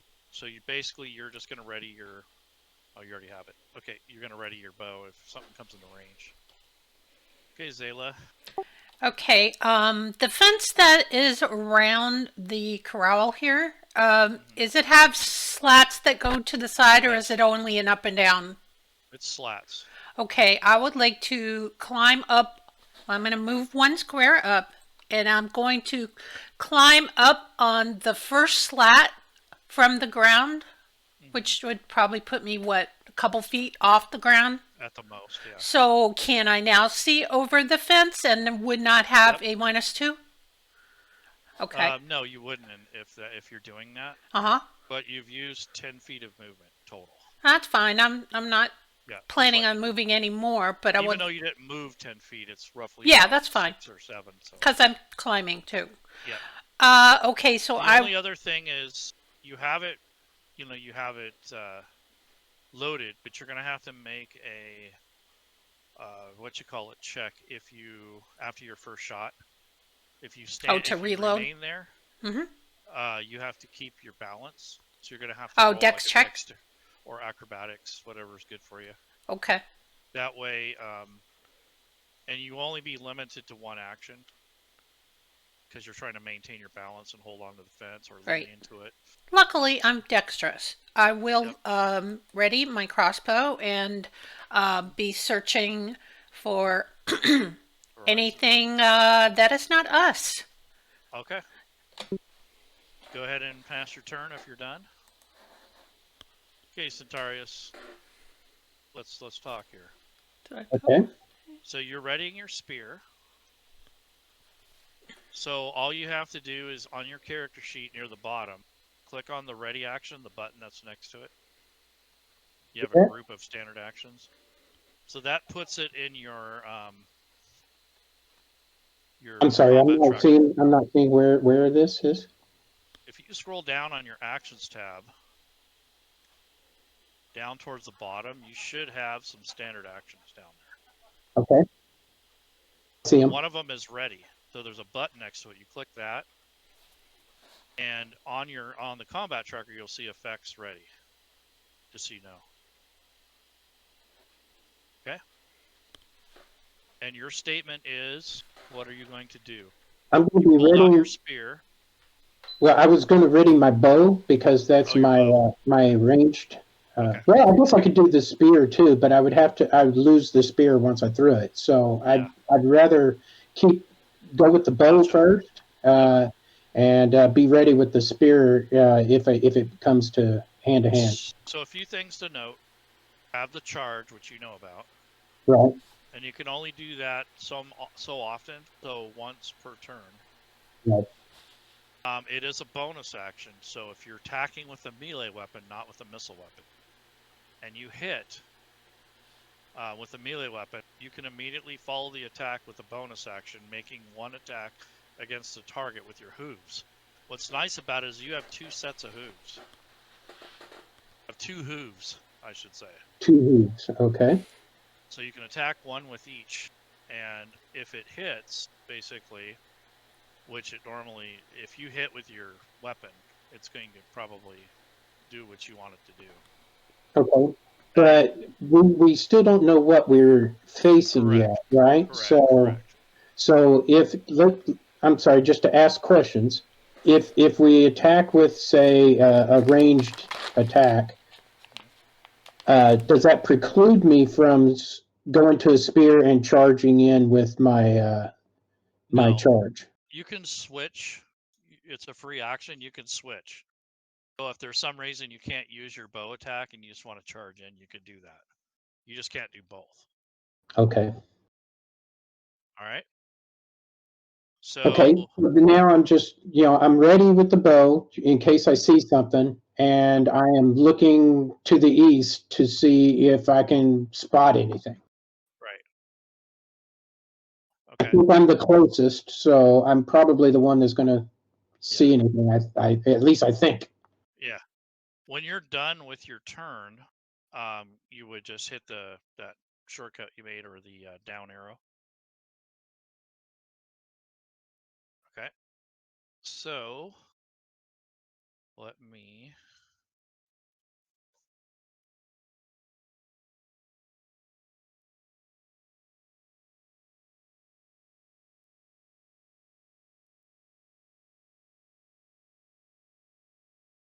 Okay. All right. So I want you to roll perception, Centaria, since you were the last one.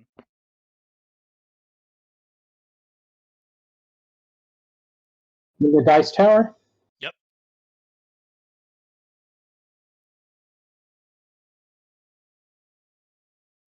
Wow. Okay. So just as you're setting your bow and you're knocking the arrow, you notice a large form approaching from the northeast. And it's a big, nasty looking thing. You're not sure what you're looking at, but it doesn't look friendly. It seems to move with ease through this snow and this terrain. And it appears to be coming towards the barn. So if any of you have a ranged ready attack, I would hold down your right control key and click on the capital Y that is now visible on the map. It's over to the far east, kind of by the hot springs.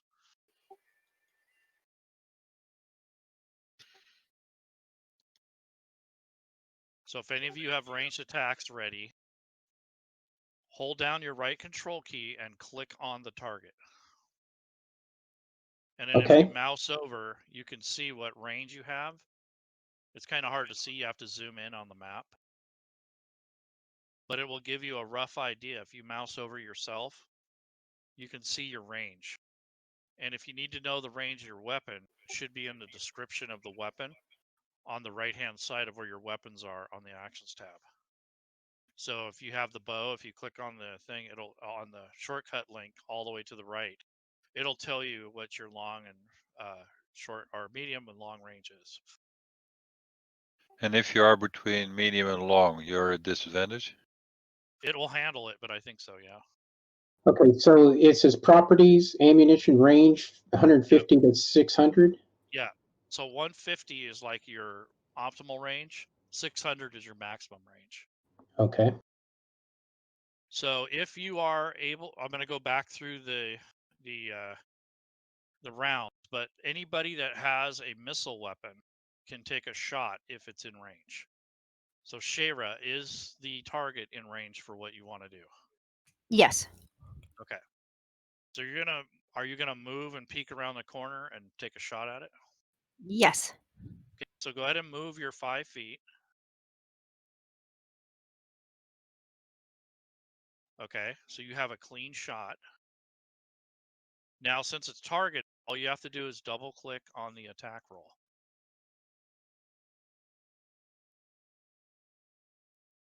All right, so you just go click, and like half a second later, your shot lands basically on that creature. So go ahead and double click, or your attack damage,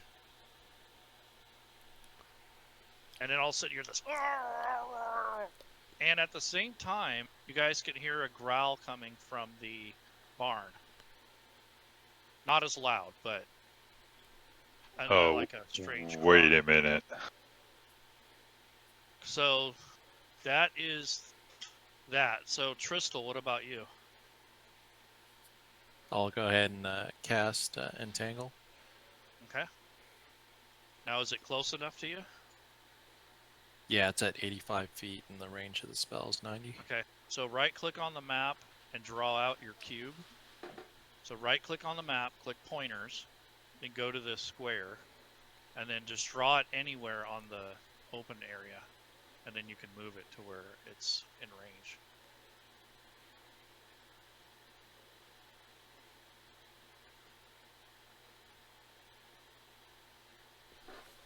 Do you know what you're doing? Okay. I think so. Yep. That's 20 foot feet. square, right? Yeah. So now you move that within your range from the center of it.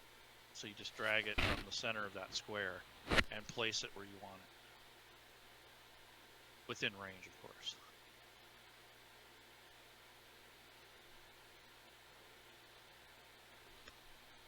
So he's, what, 80 feet away? It looks like the edge of him's right at 90. Okay. Okay. All right. Cool.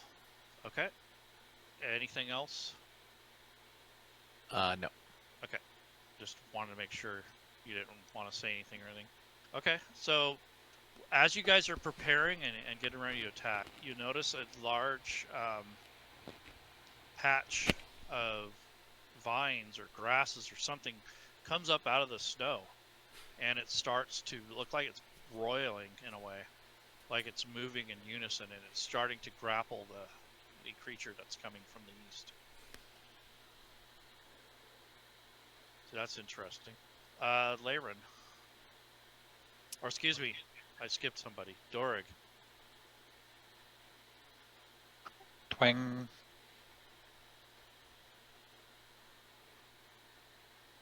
Okay. So you shot at the creature. The spell hasn't quite taken effect yet. So you basically missed. The creature was able to turn, and the bolt kind of flew past its shoulder. So it almost hit him, but not quite.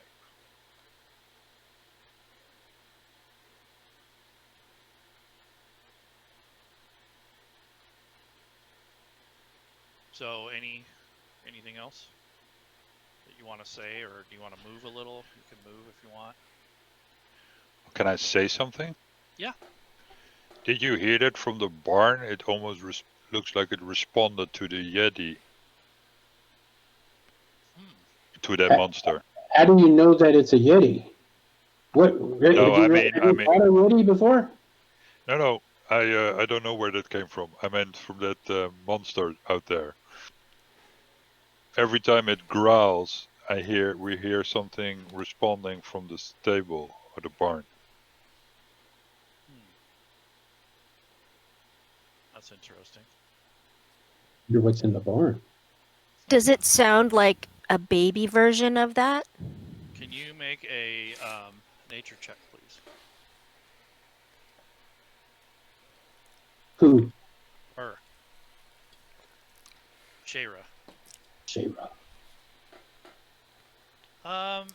You do think it's a diminutive form of whatever that creature is, but that's about all you can really discern.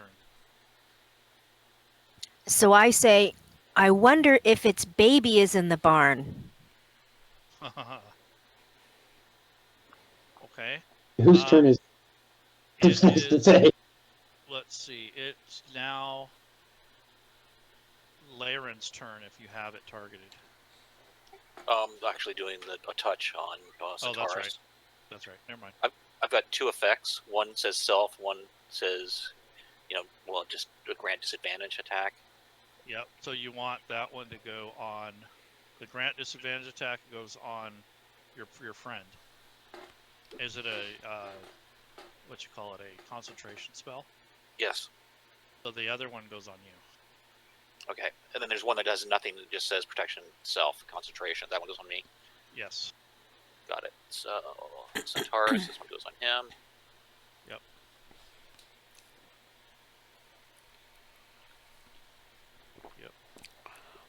So sorry, player questions. Should I have just waited until it's my turn again to say what I said about the baby? It's okay. I mean, it's relevant. It's not like you talked over somebody. And I'll go, frickin' monster slavers. Who said that? Lauren. Laerun? Okay. The I can see ranger. that. Okay. Zayla. Out of character, I had to laugh because we do have a Yeti as one of the animals that could be companion. Okay, I have a crossbow triggered on something out there, and it is within range, so I will make my attack. Okay.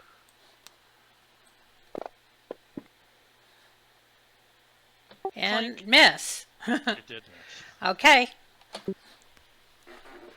Okay. Centaurus. Okay, so she stopped her turn. She didn't say anything or anything else. No, Okay. Do we want to?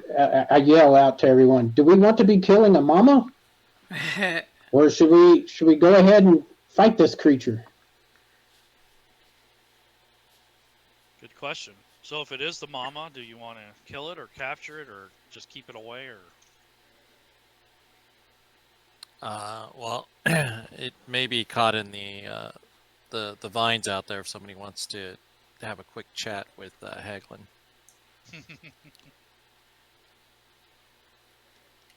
How long does your trap last? Well, If I let this go, it could kill him. Yeah. Don't have Or a her. lot of time to debate this, so. It's a minute. So whoever's closest to the building can either go run in and ask, or just do it. Gotta do what we gotta do. I'm a lot of things, but not quick. Okay, I hold my attack and yell for the guy for Dorug, or since he's right there. Yeah. Say, Dorug, can you check inside to see what that is? See if that's mama, baby. If that's baby. Sure. How do I recognize it? So I hold my attack. And I keep it in on hold. Can I do that? After this point, no. because it Can't- is a hold move. This is not a turn. This is a reaction. So you're not able to move very far, and it's either meet the condition or not. That's kind of how it's set up. So you're choosing not, so that means you're not going to attack. Okay, I'm not going to attack. Okay. So that is basically the end of the readied stuff. So now we need whoever Tristal. Yep. I need you to apply the entangle stuff. So first, I want you to drag the cast on top of the creature. So from your spell list, you need to drag the saving throw. Okay. So it saved, basically. So it's not entangled. Uh-oh, I was kind of counting on that. But it has to roll, at least another once or twice. So when it moves again, it has to succeed. You know what I'm saying? Yep, got it. So a creature in the area, when you cast a spell, must succeed on a saving throw or be restrained until the spell ends. So on its next turn, it's going to have to roll again. So as it moves out of there, it has to roll one more time. If it moves. Okay, got it. Okay. So we'll check again when the turn comes up. Okay. So now we are on round 2. It is Shayra's turn. So now this is your full action. So you can move, you can do your regular action, and if you have a bonus action, you can do that too. Right. So the barn is the thing that's directly north of me, that's attached to the kennel. Yes. Yes. And that's where I'm hearing possibly the baby sound. But the only way I can get in there is by going through the main house and into that little. Yeah. Yeah. Where the walkway is. And there's no way of seeing inside other than going in there. Correct. It's very protected, that palisade. It's like its own little fort. I mean, the logs that they used are like, 6, 7, I don't know, maybe 9, yeah, at least a foot diameter.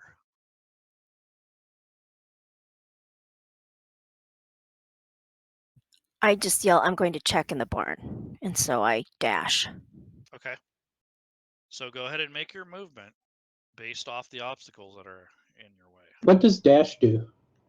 It allows you to run, but you can't really do anything else. I need to count these squares, though. Yeah, I got the movement finally on too. So you're going to go talk to Haglin, right? Yep. Okay. Where's the entrance to the... It's where you're headed. Right there? Yeah, that's the front door where you came in. So is that about... Yeah. So each of these squares is 5 feet? Yeah.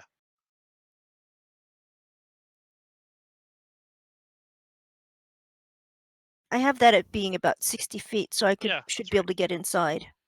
Because I have a 35. Yeah, so you can get in there. I'll just say you're inside. So once you're in there, what are you going to do? I'm yelling for Haglin, and I say, "What the hell do you have in that barn?" And he says, "Aye." He looks at you kind of sheepishly, and he says, "Well, we have plenty of animals in there, but one in particular, I just found out. I didn't know till now, or till recently.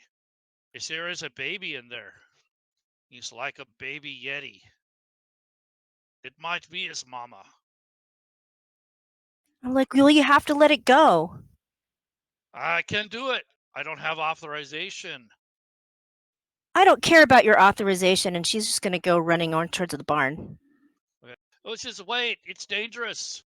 And then, do you leave? If she's going to go, at least try to peek into see how it's secured. Okay. So that's your turn, basically. You can't move anymore. So. Okay. Okay. So that was your turn. Tristal. So it looks like he's moving, so you might as well do the check now. Okay. So he's trying to move out of that area, so it's not staying and everything. So go ahead and roll another saving throw, and let's see if he fails or makes it. All right. So he actually, before he moves, he's actually going to be restrained. So I'm going to put that. You need to grab the restrained effect, which is the next button, and put that on him. And then the entangle part you need to put on yourself for the concentration. So there's 3 buttons. Yep. So that's your last 10 rounds. And you have concentration. Now, if you take damage, Fantasy Grounds will automatically roll to see if you maintain concentration. Okay, Anyways, so that so- spell is, you still have all your turns and such. I just had you do it now. Okay. The previous cast. But I can move. Yeah, you can do. You got a whole set of actions in front of you. Okay, so I'm just gonna move to the far side of the fence line, away from the barn, because I assume that whatever that is gonna move at the Okay. barn. Okay. So move your token where you want to move it. Okay.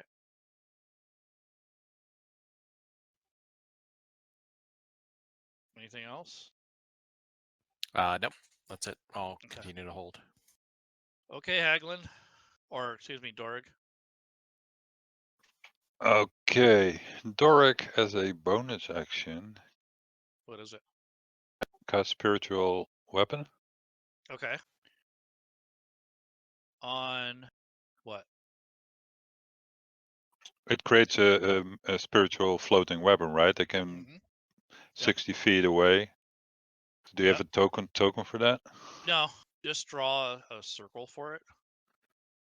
So you know how to do that, right?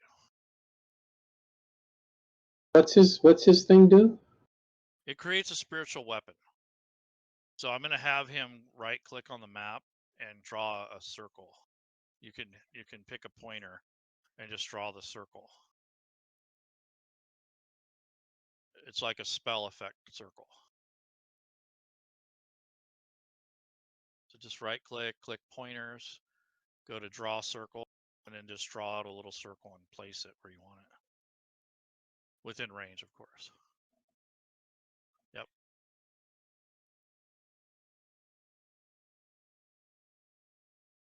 Okay.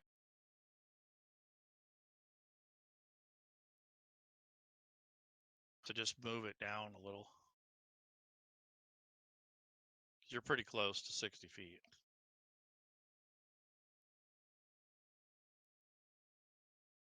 Okay, sorry, I was not pressing my push to talk. So that is just floating there, a little glimmering Yes. mace. Yes. And then I, pending the investigation, not taking any risk, I loosen another bolt. Okay. So if it's targeted, just double click on your crossbow attack. And you scored a hit. So the restraint has helped you in this Big phase. time. Yeah. Okay, so we're going to continue our attack, right? Well, he is. I am. You have to. I Yeah. don't know there is a baby in there. We have just suspicions. And this growling thing is coming towards us. Yes.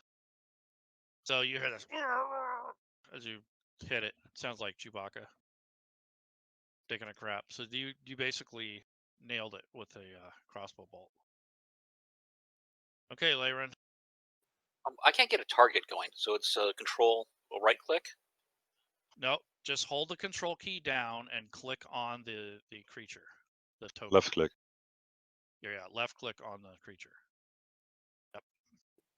That's why I wouldn't get it. Thank you. Yep. Sorry about that. Then double click on the longbow with attack. Yep.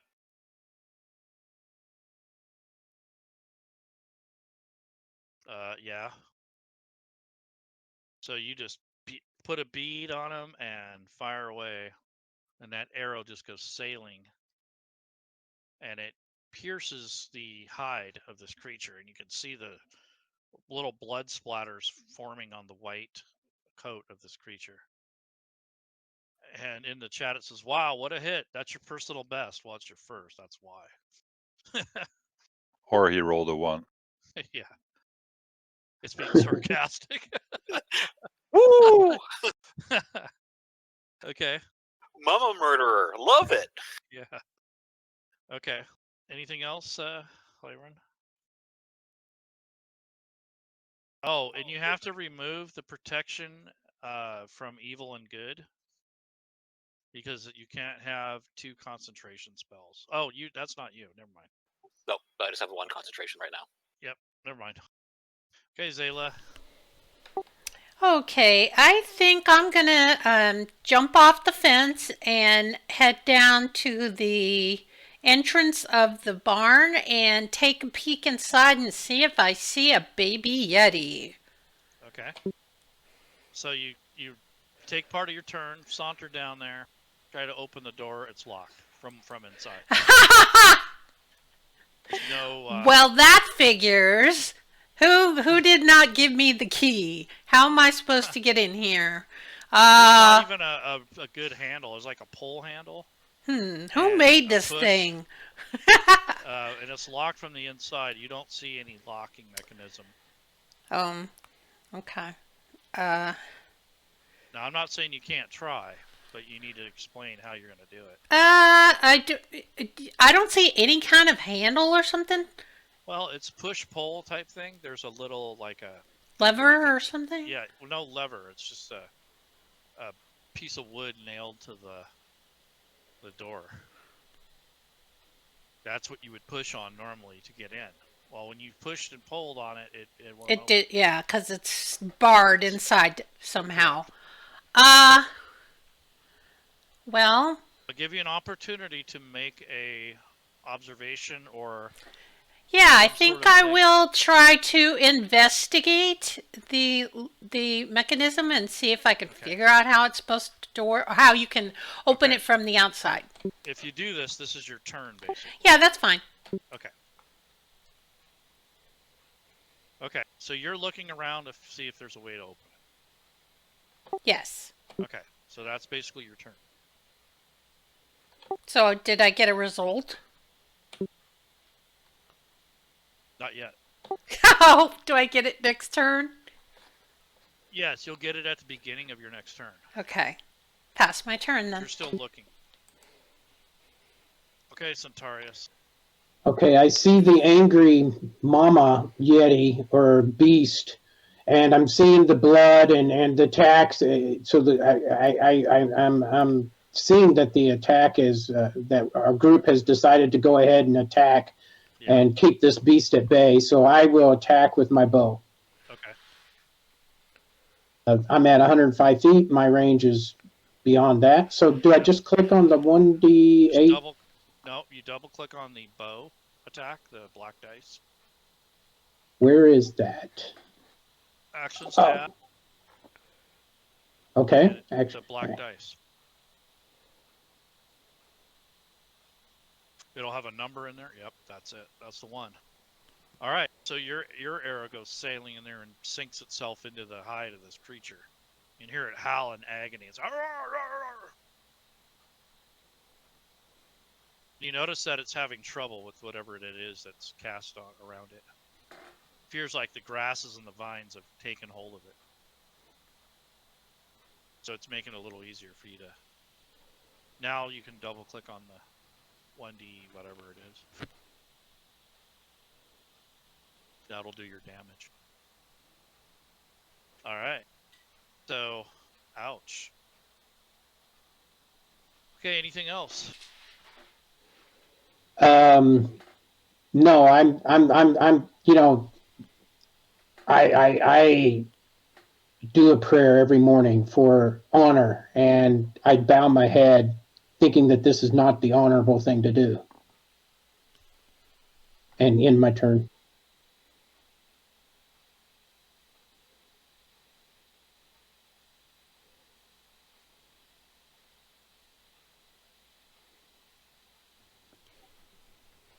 You guys there? I'm here. Yes. Okay, sorry. Yep. So, it already tried to make its save on this round. So it is really trying to break free. You can see that it's, ripping at the ground and slashing all over the place trying to find purchase. So it's really frustrated right now. So it already made its attempt to break free. And you can see lots of little gouts of blood oozing out of its wounds. And it's kind of growling in pain. Okay, Shayra. So I dash outside to get, Okay. and I am yelling to everybody, they have the baby inside the barn. We've got to get it out. And I guess that's all I have for my turn. Could I answer that I'm trying to open up the thing?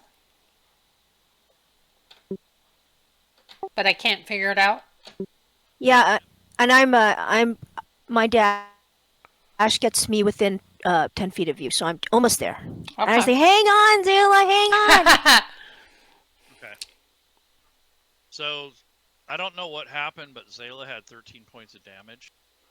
So one of you may have targeted the wrong person, or it might have just been an accident. I don't know. Or I got a really mean splinter in my targeted yourself. hand when I tried to open the bar. Yeah. So anyways, I took the damage off.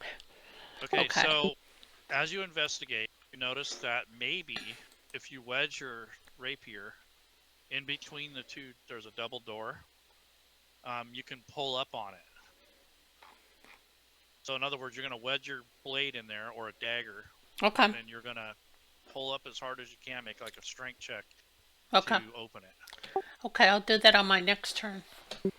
No, you can actually do it on this turn. Oh, I can? Okay. Yeah, you waited a whole turn already to figure out what to do. Oh, Now but you're I actually didn't think gonna it was my turn. Oh, no, it's It's not. not. It's We'll wait till Driscoll's your turn. Yeah. Okay, Tristle, sorry. I'll wait. Why does Centaurus have 2 points of damage? Who knows? That's don't extra know. hit points. Oh. Yeah, that might have been. Is that from the protection? Oh, maybe. I don't It shows know. his wound. Right, but it's. I It's don't green. know. Oh, okay. Oh, that's plus. Thanks. It's gone now. Yeah, extra hit points should show up in the temp column, right? Yeah, you're right. Maybe because he wasn't heavy wounded.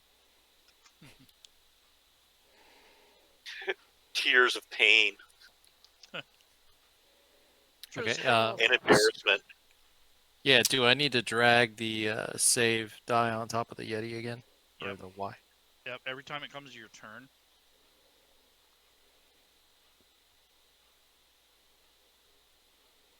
Oh, you succeeded that time. Okay. Go Alright, ahead so and I, do your. yes, I scream back to Shayra, whatever you're doing, better do it fast. Pass my turn. Doric. Doric, having heard what was yelled at him, is actually gonna hold his action. And crossbow at the ready, but is not continuing to fire. Okay. So just click the ready action. And then pass your turn. Okay, Laerun. I hate changing midstream.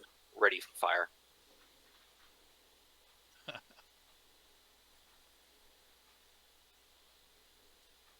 Okay, Zayla. Okay. I'm going to use my dagger because I think I could get more purchase on it. And I Yeah. stick it in between the door and the. What did you say? Between like the side and the. It's Wherever right in the you middle told of me two to doors. stick it, I stuck it. Okay. Now go ahead and make a strength check. Yeah, how do you do make a streak check? On Just the so I know. front On your front page. page, on your main tab. You grab the little die to the left of your strength, and drag it Or you into can do athletics. It's the same thing. I don't think that athletics is going to be any better than my strength. Let's see. No, that's 0. Yeah, I have a strength of 8, so I don't think I'm going to be. And this just goes in the chat window, right? This is. It doesn't Correct. need to be hidden. Okay. Holy Nice. How did I do that with an 8 strength? It's like the Hulk. The gamma radiation worked. Yeah. Okay, so Nice. What I can see is you struggled for the first second, but you're so desperate and sad and I want upset. to get that baby out of here. Yeah, so you just like went all in and used all your strength. You like pulled the muscles in your arms Yeah. just to achieve the pulling it up. Okay. And you hear this loud sound from other side of the door, and you hear this thump thump. You can hear the board fall basically, and you're able to open the door now. Okay. So I will open the door and see if I could see the baby. If it's So go ahead and move into that. move that in 1 square. Yeah. Okay. So I am now in the building and I'm looking around and seeing if I could Okay, see roll this a baby. Perception, please. Okay.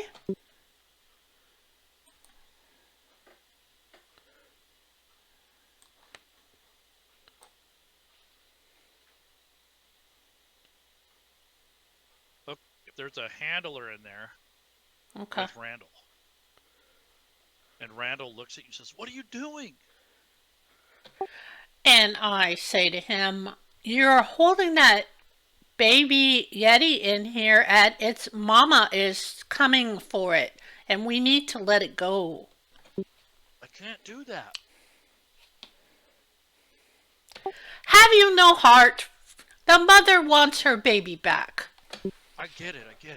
But my dad, they capture this thing for a paying client. The client's already paid. You can't just give it back. Get out there and help us. I am not going to shoot at a mother trying to get her child back. You could always say that it accidentally escaped. We'll stand. We'll back you up on that claim. I don't think it's a good idea. I feel bad that I'm a liar now too. He doesn't sound convincing enough for you to give up your stance. Yeah. Trying to persuade you to.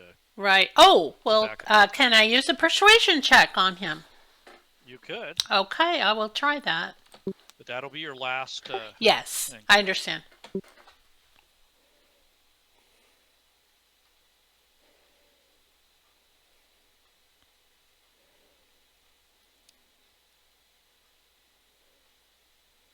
Okay. He looks at you, and luckily you're cute enough to where he's going to listen to you. Lucky So- me. Yeah. So I he's guess the fine. right people are in the building. Good thing I He didn't go says- in. Well, remember when she introduced herself? She went, "Hey." And I winked at him too. Yeah. So he's like, "Fine." He says, "Come on, help me grab this cage." Okay. So you're going to take the cage and then take it outside on your next turn. Okay. The cage is down in the bottom left corner by where Shayra is. Okay. Bottom left corner. Yep. Of the barn.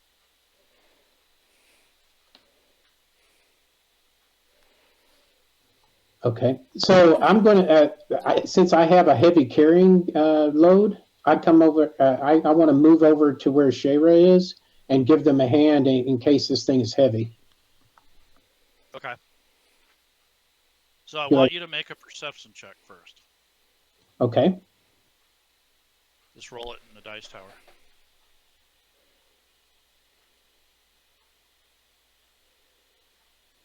Okay. So you did overhear the commotion over there. So if you want to dash, you can move 80 feet. Okay. Do I have to go around this? Yes. This. Yes. So how do I do that? Now just keep moving it Just move it like that. Okay. from that location. It's like a So- waypoint. So right there. No, not that. Not that? No. So move it, and then move it left to the left on that token. No. Draw to the where you're going to stop, and then draw again because it's going to keep continuing the line. Now you went too far now. So draw. There you go. Now go to the left. Drag that circle. No, you just went down. I think you have to release your mouse button Yes. first. So go down Yes. a couple of squares, release your mouse button, then draw again to the right. Yes. She's right. Yeah, from the end of the arrow. So just go straight down, and then let go of the mouse button, and then draw again to where you're gonna go. You have to draw from the circle, not from you. The waypoint. So drag the waypoint, basically. There you go. You got 80 feet. So there's 55 right there. So now drag it up. There you go. Good job. Okay. So you're like, hey, I'm here to help. How can I help? Exactly. So I'm sitting there going, hey, if this thing's heavy, I'll help you. And I ask if I can help. Okay. You can probably use the help action, right? Yep. Okay, where do I do a help action? You don't have to worry about it. We're going to role play it. So Okay. when the next turn comes around, they're going to load your back and tie you up. It's going to take a round, though, to do it. So they're going to put the cage on top of your back and strap it on. And basically, you're a walking target at that point. I got you. Unless you just want to move it and not tie it to you. How heavy is this thing? It's pretty heavy. It's like about 100 pounds, including the weight of the cage. Okay, I think that I'm the only one that can carry this.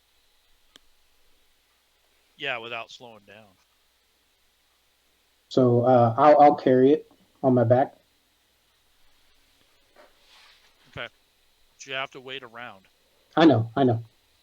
So end the turn here? Yeah. Okay. So this thing, the Yeti, now that it's out,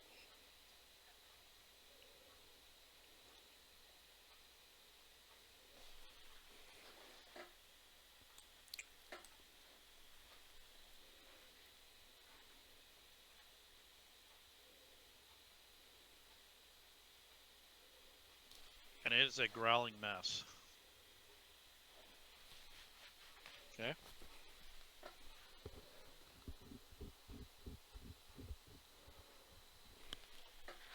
So that's the end of its turn.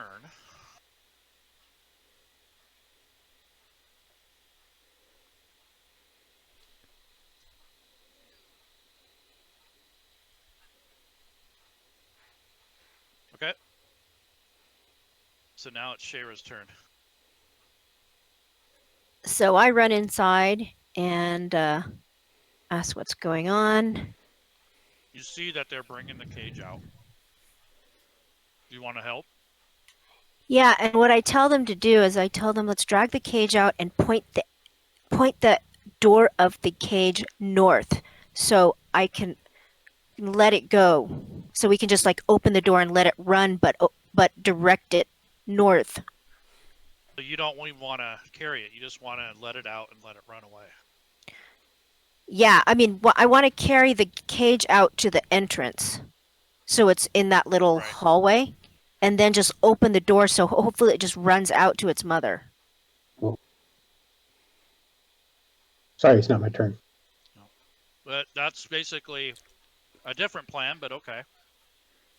So between the three of you that are active over there, you have to decide which plan you want to go with. Yeah, I was just saying that's what I said when I got there, not knowing what anybody else had been saying. Correct. So now you guys have to talk about it. So go ahead and take a minute to talk about your plan. Well, I don't Okay. like the idea of. Well, I can carry it around this corner and get it just out here in the middle of that field, and I can just drop it off of my back, running over here, and that'll draw the Yeti away from the compound. If we let it go, I worry that the baby will stay over here, and Mama will come over here and tear the place up. Okay, well, if it looks like we can actually get the cage on your back, I don't know if is that possible to get it up there and balance it and all that stuff with this thing running around on top of you, or is there a way of dragging it? I don't, some way that it doesn't, trap you with the cage. Good point. Good point.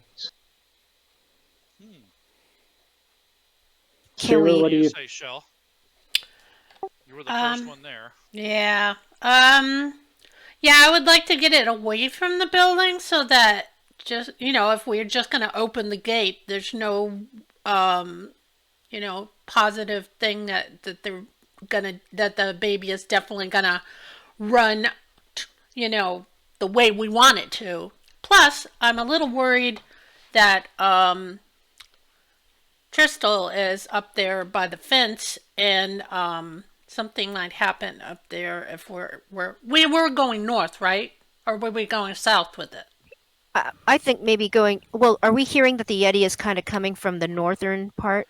Yeah, it's kind of northern. Yeah. So maybe we can push the cage in front of us north, and that way it won't get Centaurus won't be trapped with it on top of him. That might be a better plan because now that you guys mention it, it would be kind of hard to balance it on his back without tying it to him. And then you don't want to tie it to him because then something can happen maybe there too. So pushing probably is a better plan there. And I could be on guard in case the Yeti decides to attack, because we, Right.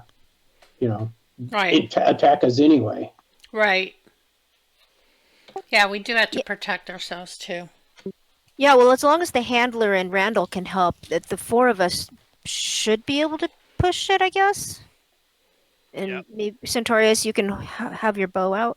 Randall is not going to have any part of it. Oh. Yeah, I'll switch to a spear at once we get in close. But yes, I can have a spear out and ready. Okay. You can roughly move it by pushing it without picking it up a whole lot. Let's see about. Oh. What's that? Hey, I wonder if I can. Well, no, never mind. Never mind. Is the sled real close? Because we just brought in the salt. So is the sled still real close? Well, guys, it's only 100 pounds. It's not that heavy. Okay. Right. Good point. The sled was put away, but yeah, there's one down there. So throw it on the sled and slide, and we can just push it up north and leave it up there, where the Mama is drawn to him, and just hopefully Mama takes him and runs away. Who's Okay. going to open the hole? The cage. The door. Does the cage have is it a It has keyhole? No, it's a sliding. Oh. I have mage hand. I'll do it from a distance. Oh yeah, Mage Hand. Sounds like a plan. So you guys can move that fence or the little cage. You can move it up to about where the end of the fence is. Okay. I mean, that means pulling it up from where it is now, all the way through the doorway and then up. So you're going to be right at the end, or one square before the end of the fence. So move that 5-foot circle up to 15 more feet. Right about there is about as far as you can move it. Okay. With all the people on it. So everyone in agreement. Yep. Yep. Okay, so Shayra, go ahead and pass your turn if you're done. Tristal, so you hear this grinding sound and you're not sure where it's coming from, but you also see the Yeti on the move. Yeah, I think you better jump off the fence and get in the All corral. I am going to attempt to hide. Oh, okay.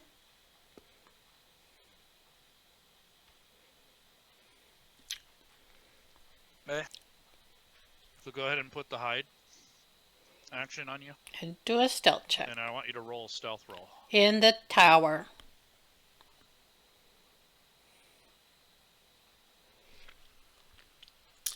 Does he have an advantage with the snow and stuff? A little Uh-oh. bit.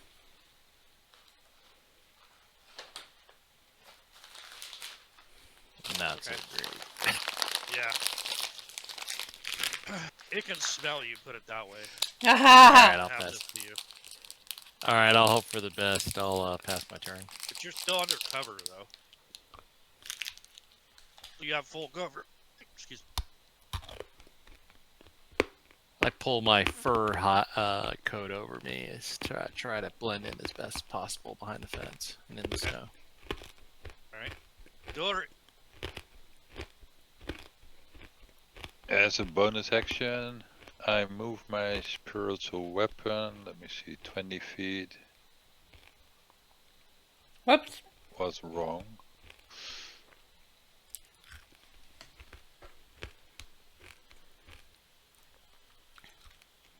I will move it like here, so that I'm kind of forcing him north.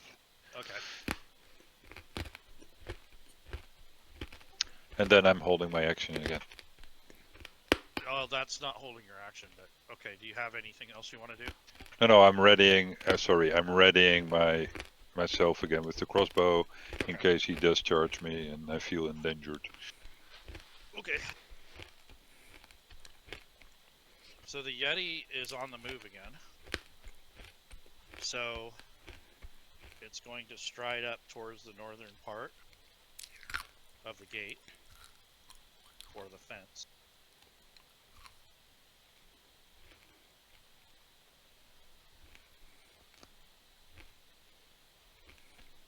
So it's just moved up. I mean, you can smell this thing, Tristal. Yeah, that's pretty damn It doesn't close. seem like it's coming towards you exactly, but it's close. You can feel the vibration of its weight. in the Does it snow. smell better than my owl? Ha No, it's worse. All right, I try to hold position and be as still as possible. Okay. Oh boy. Okay, Laerun. So it's not attacking the fence; it's going around No. it. Yeah. I'll maintain ready action. But Okay. if it's not doing any damage, I'm not going to return the favor. Okay. Zayla? What is the status on the Yeti? Is it yet the baby? I mean, is the baby in the cage at the end of the Yeah. fence, but Yeah. the door is not open? Correct. It's yelling, and Mama's kind of growling back at it. Let's see. And Shara and Zayla, you guys can see that Randall looks very upset. Like, not at you, but just at the situation. Right. Would we actually be by the cage? Because didn't we help push it? Probably. You're probably outside of it. But Hmm. you haven't moved yet, so that's why. So you guys need to move up towards the cage. Well, shoot. There. So, just general background: we'd be sometimes hired to collect things like this, wouldn't we? Yes. So yeah, we're basically not the good guys completely. Hmm. I Okay, mean, so it wouldn't be all of you though, but some of you might. since it's my turn, I'm gonna try and unlock the door or slide the door open so that the Yeti baby can get out. Okay. What kind of check would you like? Just make a strength check. All you're doing is sliding the lock open, and you're pulling up the Strength, not dex. correct. Or you can make one dex, one strength check. I prefer the strength. I mean the dex. Okay? Do I have to So do you're- both? Yeah. So you're gonna slide the little lock. Okay, so I'll open. do strength first then, Okay. I So guess. this is just to force the little thing over. to the Okay. Hopefully I can force the thing over. side. No. It's jammed. Oh, darn. It's kind of rusty as you look at it. It's like a little, really not fancy or anything. It's something that you just slide back and forth. Well, with the pressure of it being moved and all the snow and crap, it's kind of like stuck. Don't suppose So I you can could do a use your- cantrip at this time, can I? If it's a bonus action, yes. No, I don't have a bonus action. I don't think I have any bonus action.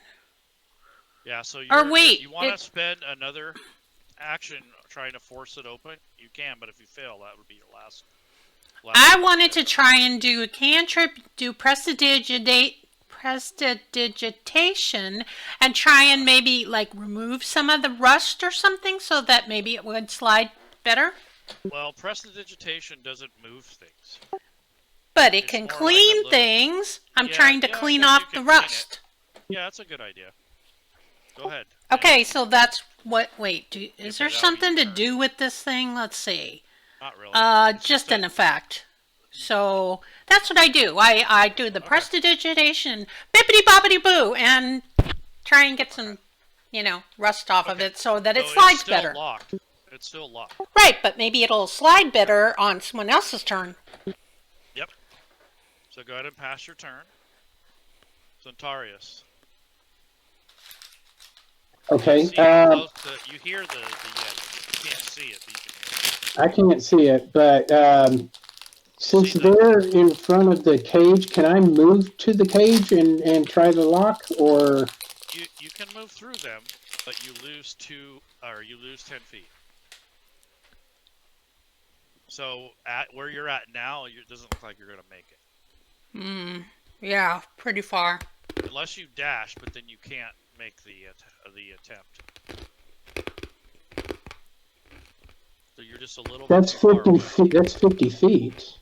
right? What I'm saying is, if you move 40 feet, which is your movement, then you can make an action, but you're not going to be close enough to perform the action. If you do a dash maneuver, you can move all the way up to where you want to, but you will not be able to open the gate or the fence. Okay. Well, I'm going to move 40 feet. I'm not going to be able to slide the lock, but I'm going to ready my spear in case we get attacked. Okay. Around the baby, because I'll have range at that point. Yep. Okay, so that's what I'm going to do. Sounds good. I'm going to ready action on. ready action. Yep. I'm sorry. Remind me how to do ready action again. On the body, your standard actions, just click on the little button. There we go. I see it. Okay.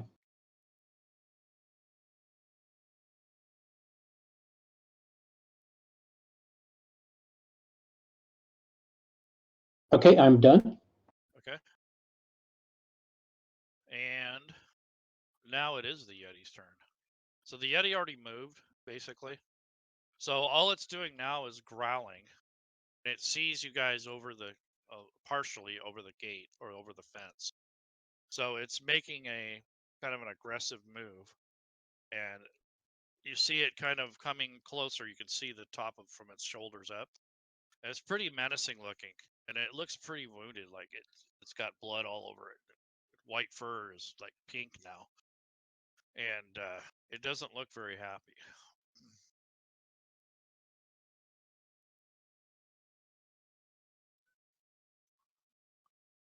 So it's kind of irritated. Let's put it that way. And it heard the baby, so it's making a beeline over there. Okay, Shayra. Probably can smell it too. I'm wondering, because magic missile deals force damage, can I target the lever with the force of a magic missile and push it with that? I don't have a problem with it, but you're gonna probably use all of your the whole spell. That's fine with me. So you're aren't you sitting right on it? just about. She's gonna blast it. I don't have a problem using your spells creatively. So if you want to spend a spell slot doing that, I have no problem with it. I'm going to because I saw how it was Zayla was having a hard time moving it, Okay. and we are about the same strength. So Oh, um, okay. I'm going to use my Blast it. magic missile. So I'm going to check off my spell slot. Okay. So these like I don't know what color your darts or missiles are, but they come out and they. Purple. Okay, so you got these purple missiles like just slamming into that lock, and finally it breaks it. It actually just breaks the whole mechanism. So all you have to do now is slide the door up. So you have movement. So you could potentially move to the north side of it and open the slot to let the baby out, or you can stay where you're at in relative safety.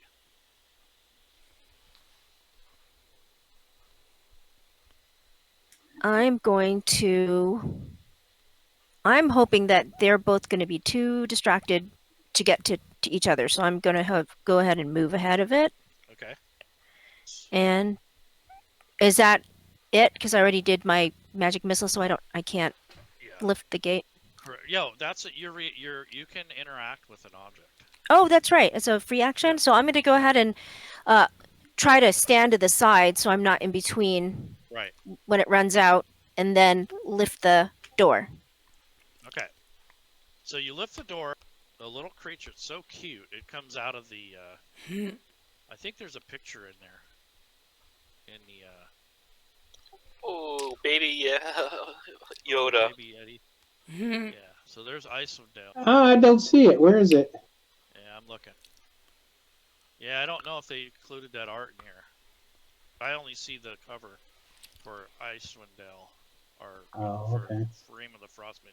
Anyways, it is a cute little cuddly looking thing.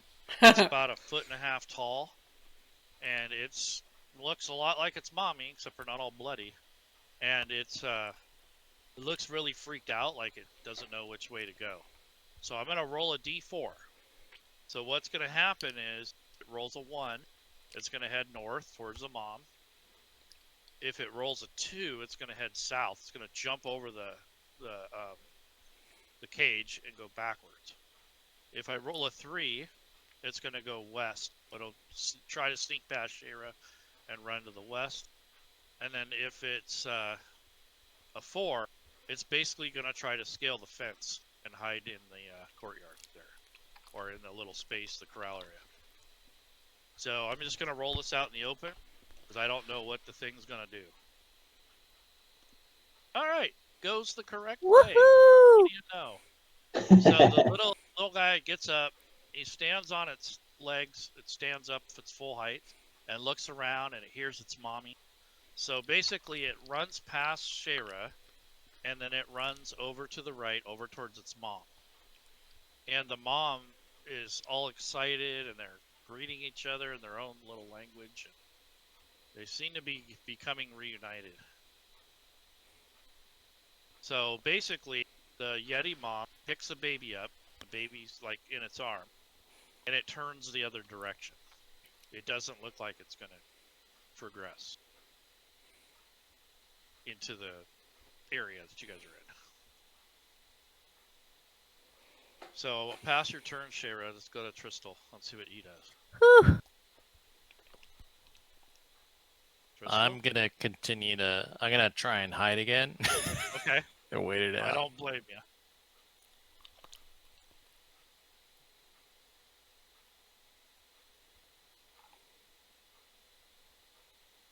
Go ahead and roll stealth. Yep. Okay. Hey. That was a good roll. Go ahead and pass your turn. You don't Ouch. hear any aggressive movements towards you. It's more of a way. You don't feel it anyways.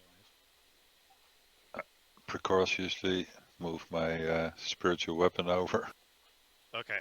and that's it. Okay. Laerun?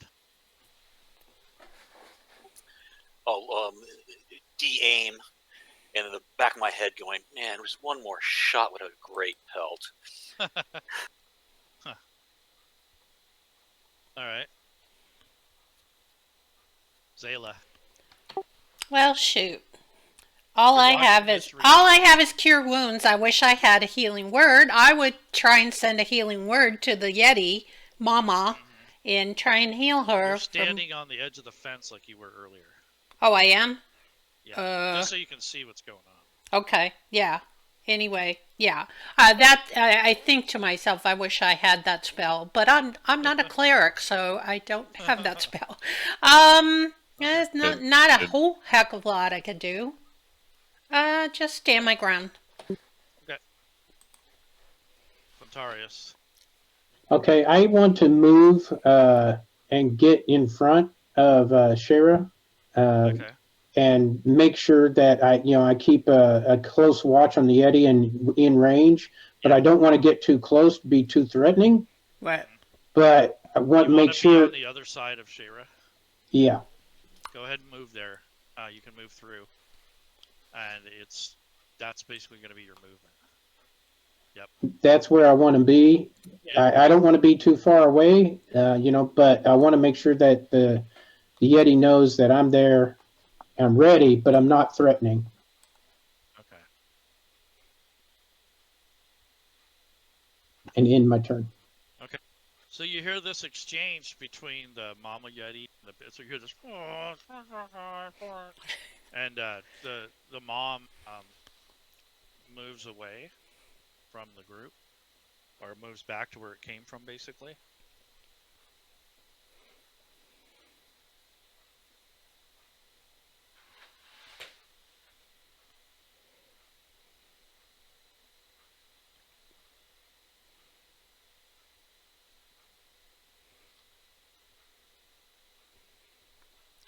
Oh, crap.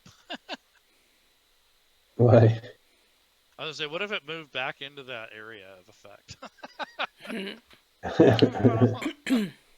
Anyways, it's going away. But Randall comes around the corner and he kind of has his hands on his hips and he's shaking his head. And he's just like, puts his hand on his head like, oh my God, that was so fucked up. But anyways, he looks at the Yeti and the baby Yeti, and the baby Yeti looks at all of you and it waves. Oh my gosh. Oh. Which is weird. Too cute. But it someone must have taught it some tricks. So it has a few things it can do, and one of them is wave. So it waves at you guys like it's saying goodbye to you. And that's basically, unless you guys pursue it, that's the end. Yay, we saved the baby. Yay, now we need to deal with Randall and And Merle is going to be really pissed. Oh yeah. See, this was a lifetime thing that Lady Shell can explain. I'm going to use the restroom. Shell, do you remember the story of how they got the Yeti, what happened and all that? Oh yeah. I'll be right back, you guys. Originally, Haglin met Merle when they were I think they were in Luskin, and then they were going to take a caravan because they were leaving. I guess they both lived there, and they were both going to head up to 10 towns on a caravan, and they hired themselves out as guards for the caravan. And on their way north, they got attacked. I can't remember what attacked them. It might have been orcs or something. Anyway, they kind of bonded over that situation. And then when they got to, I believe they started at Brinshander, that they had bonded, and then they went their separate ways, but they agreed they'd try and keep in touch and everything. And in after a while, I believe then Merle moved to East Haven, where he started up Merle's World, and he was not pursued. He was a rich guy came up to him and said, "I want to get a Yeti." So he had this. Wait a minute, excuse me. No, it was Haglin that I think. I don't remember my story. One of them got the quest by this rich person, and then I think it was Haglin, and then he went to Merle and said, "Hey, you want to join me on this to try and get the Yeti?" And when he was talking to the rich guy, he was like, "Oh yeah, I know all about Yetis." So the guy gave him the quest and gave him the advanced money so that he could start on his journey. And actually, Haglund didn't know anything about Yetis. He was just like faking it so that he could get the job. But yeah, so that was their story about the baby Yeti, that they agreed to get this baby Yeti for this like rich guy that wanted one just for display or something. Yeah, it was like a wizard or some kind of rich, wealthy guy. Mm-hmm.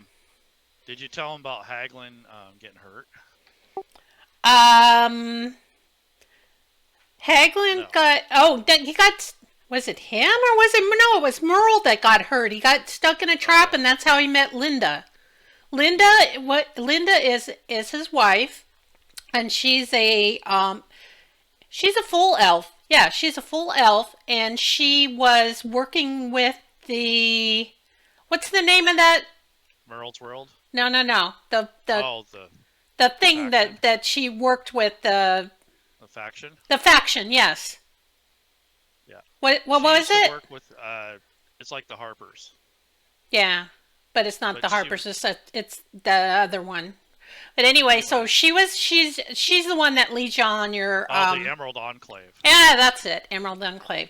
And she was like she would go around and just scout out and make sure that things were okay and everything. Like But the orcs. She was looking at the orcs originally, like where that's true. if they were forming an army or anything. Right. So she met Merle by finding him because, oh, that's right. They were in a bar. It was Merle and Haglin in a bar drinking and talking about this Yeti that they were going to get. And Linda overheard the conversation, and she knew that they were going to leave the next day. And she decided she was going to follow them because she didn't want them to get in trouble. And she's, like a guide and everything. And she's really good with the outdoors and she doesn't get lost.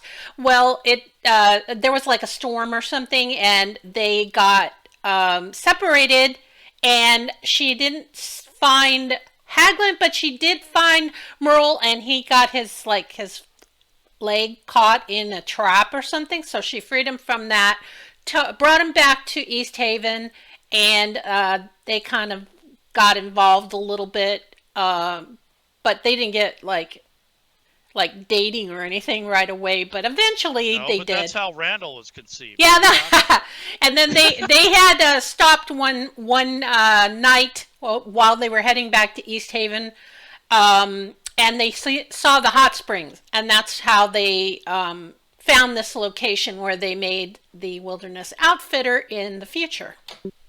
Yeah, so they had a plan that they wanted to have their own outpost, and Linda kind of retired from her job with the Emerald Enclave. At that point. And then she had Randall, and then Merle has always been around, and he's like a friend with them. He's from the Dwarven clans of the valley, the Dwarven Valley, or at least he lives there. So anyways, that's part of this backstory of the place. Yeah, he had a whole backstory. When Merle shows up, where you get fired? I don't know. That's his He's son. gonna fire his son? Possible. I don't think so. So he's gonna yell at his son first. But Merle, not Yeah, he's Merle. not going to disown his son, but guess who's hired help for the first day? Yeah. That's true. He'll get over it. But you know what? Linda told him to not pursue that Yeah. because of the conditions of how she found him and everything. That's one of the fights that they have as a couple, is that she doesn't want them to pursue the Yeti, yet they did anyways. And this is the problem they got out of it, or one of the problems. So you almost lost a life, and then you guys almost lost your lives defending for it. So, it's one of those things where wisdom didn't get listened to. So Haglin and his friends and Merle and his friends were all for it. But Linda told them it's not a good idea, don't do it. And they did it anyways. And that's what you get. So Linda doesn't even know that this happened. And She she's will with- when she gets back. She gets back, yeah. But Haglin And- does have a story of as to he was born in the Dwarven Valley, and he had this girl that he grew up with, and they were planning on getting married, and then she and his mom went to East Haven to get a wedding dress and stuff, and then he was going to meet them there later on, and apparently the mom and his fiance got killed in a Avalanche. Avalanche, yeah, avalanche. So he was waiting and waiting in East Haven for them to show up because they were supposed to meet at a certain time. And so he was so despondent for that he did not really want to continue living in the Dwarven Valley, and that's why he decided to move to East Haven.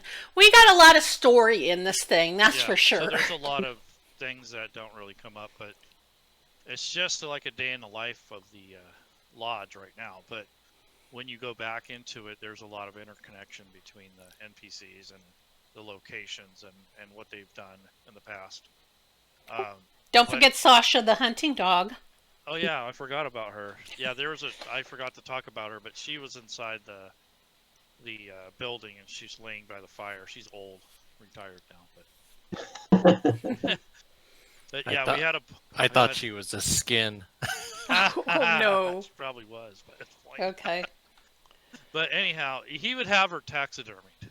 So whether she's alive or not, he would have her taxidermied. That's one of the service they provide here, is taxidermy.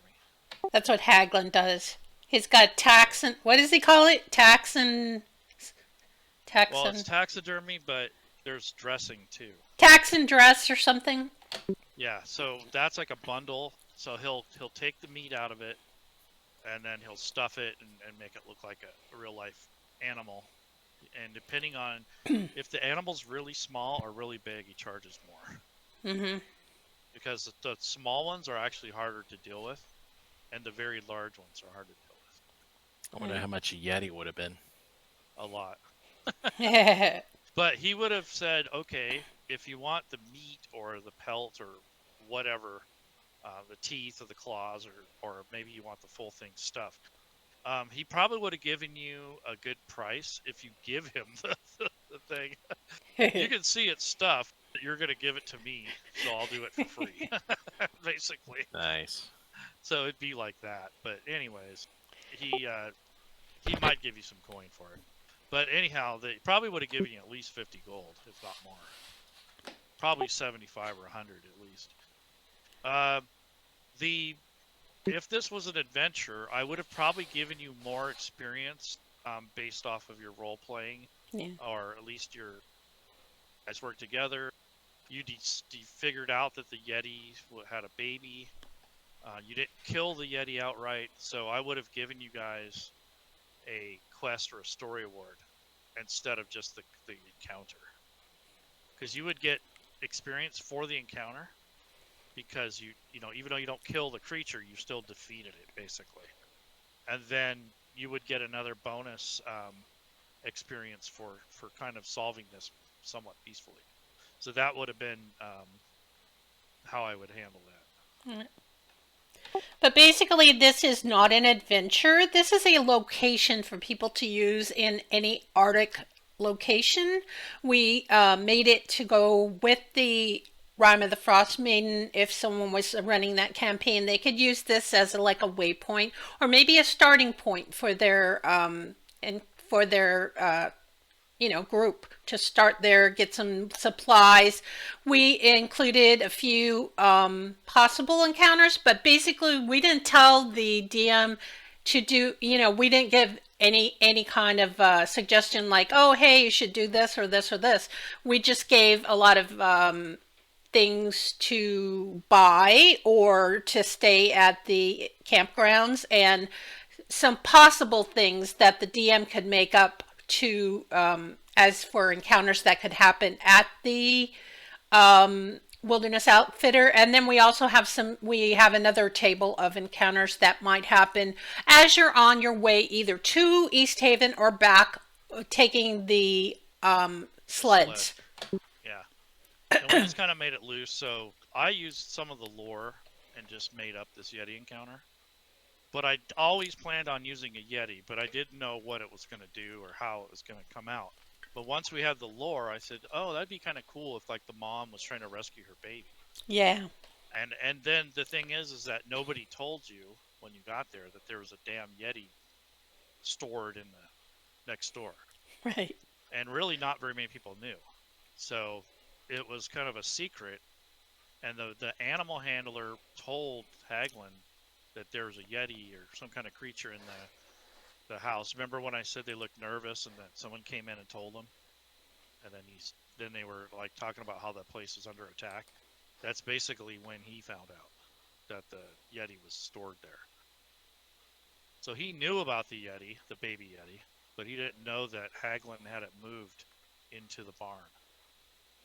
And a miscommunication and then not listening to Linda is what caused all this.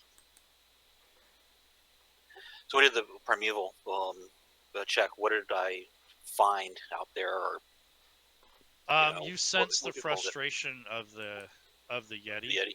Okay. But you didn't get a really good pinpoint on it because it really wasn't related to all those other things. But you got the emotional, you got the idea that something hostile is out there. And that's about it. You didn't know it was a Yeti or a creature or an animal.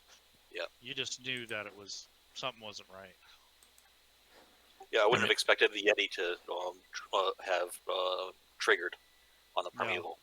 No. Right? I normally wouldn't, but you wasted a spell slot. So I figured I'd give you something. Works for me either way. Yep. I think that's kind of a crappy limitation on it. So, if you're going to burn up a spell slot, I'm going to give you something out of it. Not just, nope, you don't detect anything. That's kind of a bummer. That's a class feature. That's not just a bonus action or something. But what we did have these animals that you can use as companion animals, and I wrote it in there that it's up to the DM on how you want to use them. We recommend that they don't have more than one companion animal per party because of the fact that it can be overpowered if the animal is something that is going to be used to help in combat. If it's just something that's I think we have some hawks and stuff, flying birds that can be scouting out locations and giving you information like that. That's different than, having a wolf or something, with you. But, it's up to the DM on what they want to do. And we just offered these animals, and we offered them in a way where it was based on their traits. Like if they had keen senses or keen smell, keen sight. What are some of the other senses? I can't think of all of the ones. Smelling, sight, and flight, basically. Right. Hearing. Pack tactics. Hearing, yep. So we Probably, have them listed by traits more right. than by animal type. The best animal is the wolf because a snow wolf is the very best because it's got the camouflage feature, it's got pack tactics, it's got keen senses. So, it has a lot of traits that can really be helpful for it to be. But it's more rare, so it's going to cost more. So we had based our prices based on how rare something was. Yep. Anyways, do you guys have fun? Any questions or complaints or anything? No, I had fun. It was a lot of that fun. was cool. Yeah. I probably wouldn't have picked a centaur. I would have picked a human so I could have gone inside and stuff. It would have been a little bit we more. didn't exclude you too much. I mean, you were able to hear, and it wasn't like we kept you out. Exactly. And actually, you were right in the action because you were already outside, so you already had kind of an idea. True. So what extension are you using for the effects? I'm using Rob Tui's coding effects, but Tristal, if you want to go ahead and shape change into one of the animals, so if you guys look at the map, okay, I'll put you in the center so it's more visible. So go ahead, the first button normally on any of those shapes is going to be your shape changing function. So let's say you wanted to do a wild shape. So it changes your token and your token in the combat tracker somewhat. And then what it does is it has a series of offsets. So when you are in that shape, your stats are actually changed temporarily to reflect some of that stuff, like your AC, your hit points, those sort of things are somewhat changed. And then all your actions and attacks will be next to that effect. So your bite, your bear hug, or whatever attacks you have are in that effect. So that's what you would use to execute the actions of the creature itself. And then when you receive damage and you're not able to heal, if you can't use the combat wild shape healing, which takes a spell slot, then you'll revert back to your old self or your regular self, and then it will deduct whatever hit points are left over from the attack. So it handles all that. So if I were to, so normally for like Barkskin, would I cast that first before, or would I cast it after shape changing? Normally before. Yeah, I don't think you can cast spells as an animal. Unless it's a feature, you cannot cast spells in animal form. So to shape change back to try that, because I think everybody can see that I'm AC 11, right? Yeah, but remember, it doesn't change your character sheet. It changes the math. You can see the stats on the combat tracker. Okay. But when I go to my main, I see the stats are as the bear. Oh, they are? Oh, wow. Yeah. I did not know that. Okay, so if I cast Barkskin now, it won't apply? It will, but it will be less or more because of your natural armor class.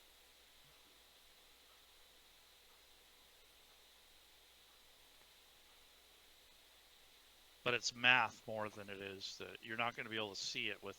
You're also doing concentration, so. Oh, okay. I have too much stuff going on. Yeah, but basically, the Barkskin that you've moved over the actual concentration effect. You have to do the actual AC adjustment to move that over to your character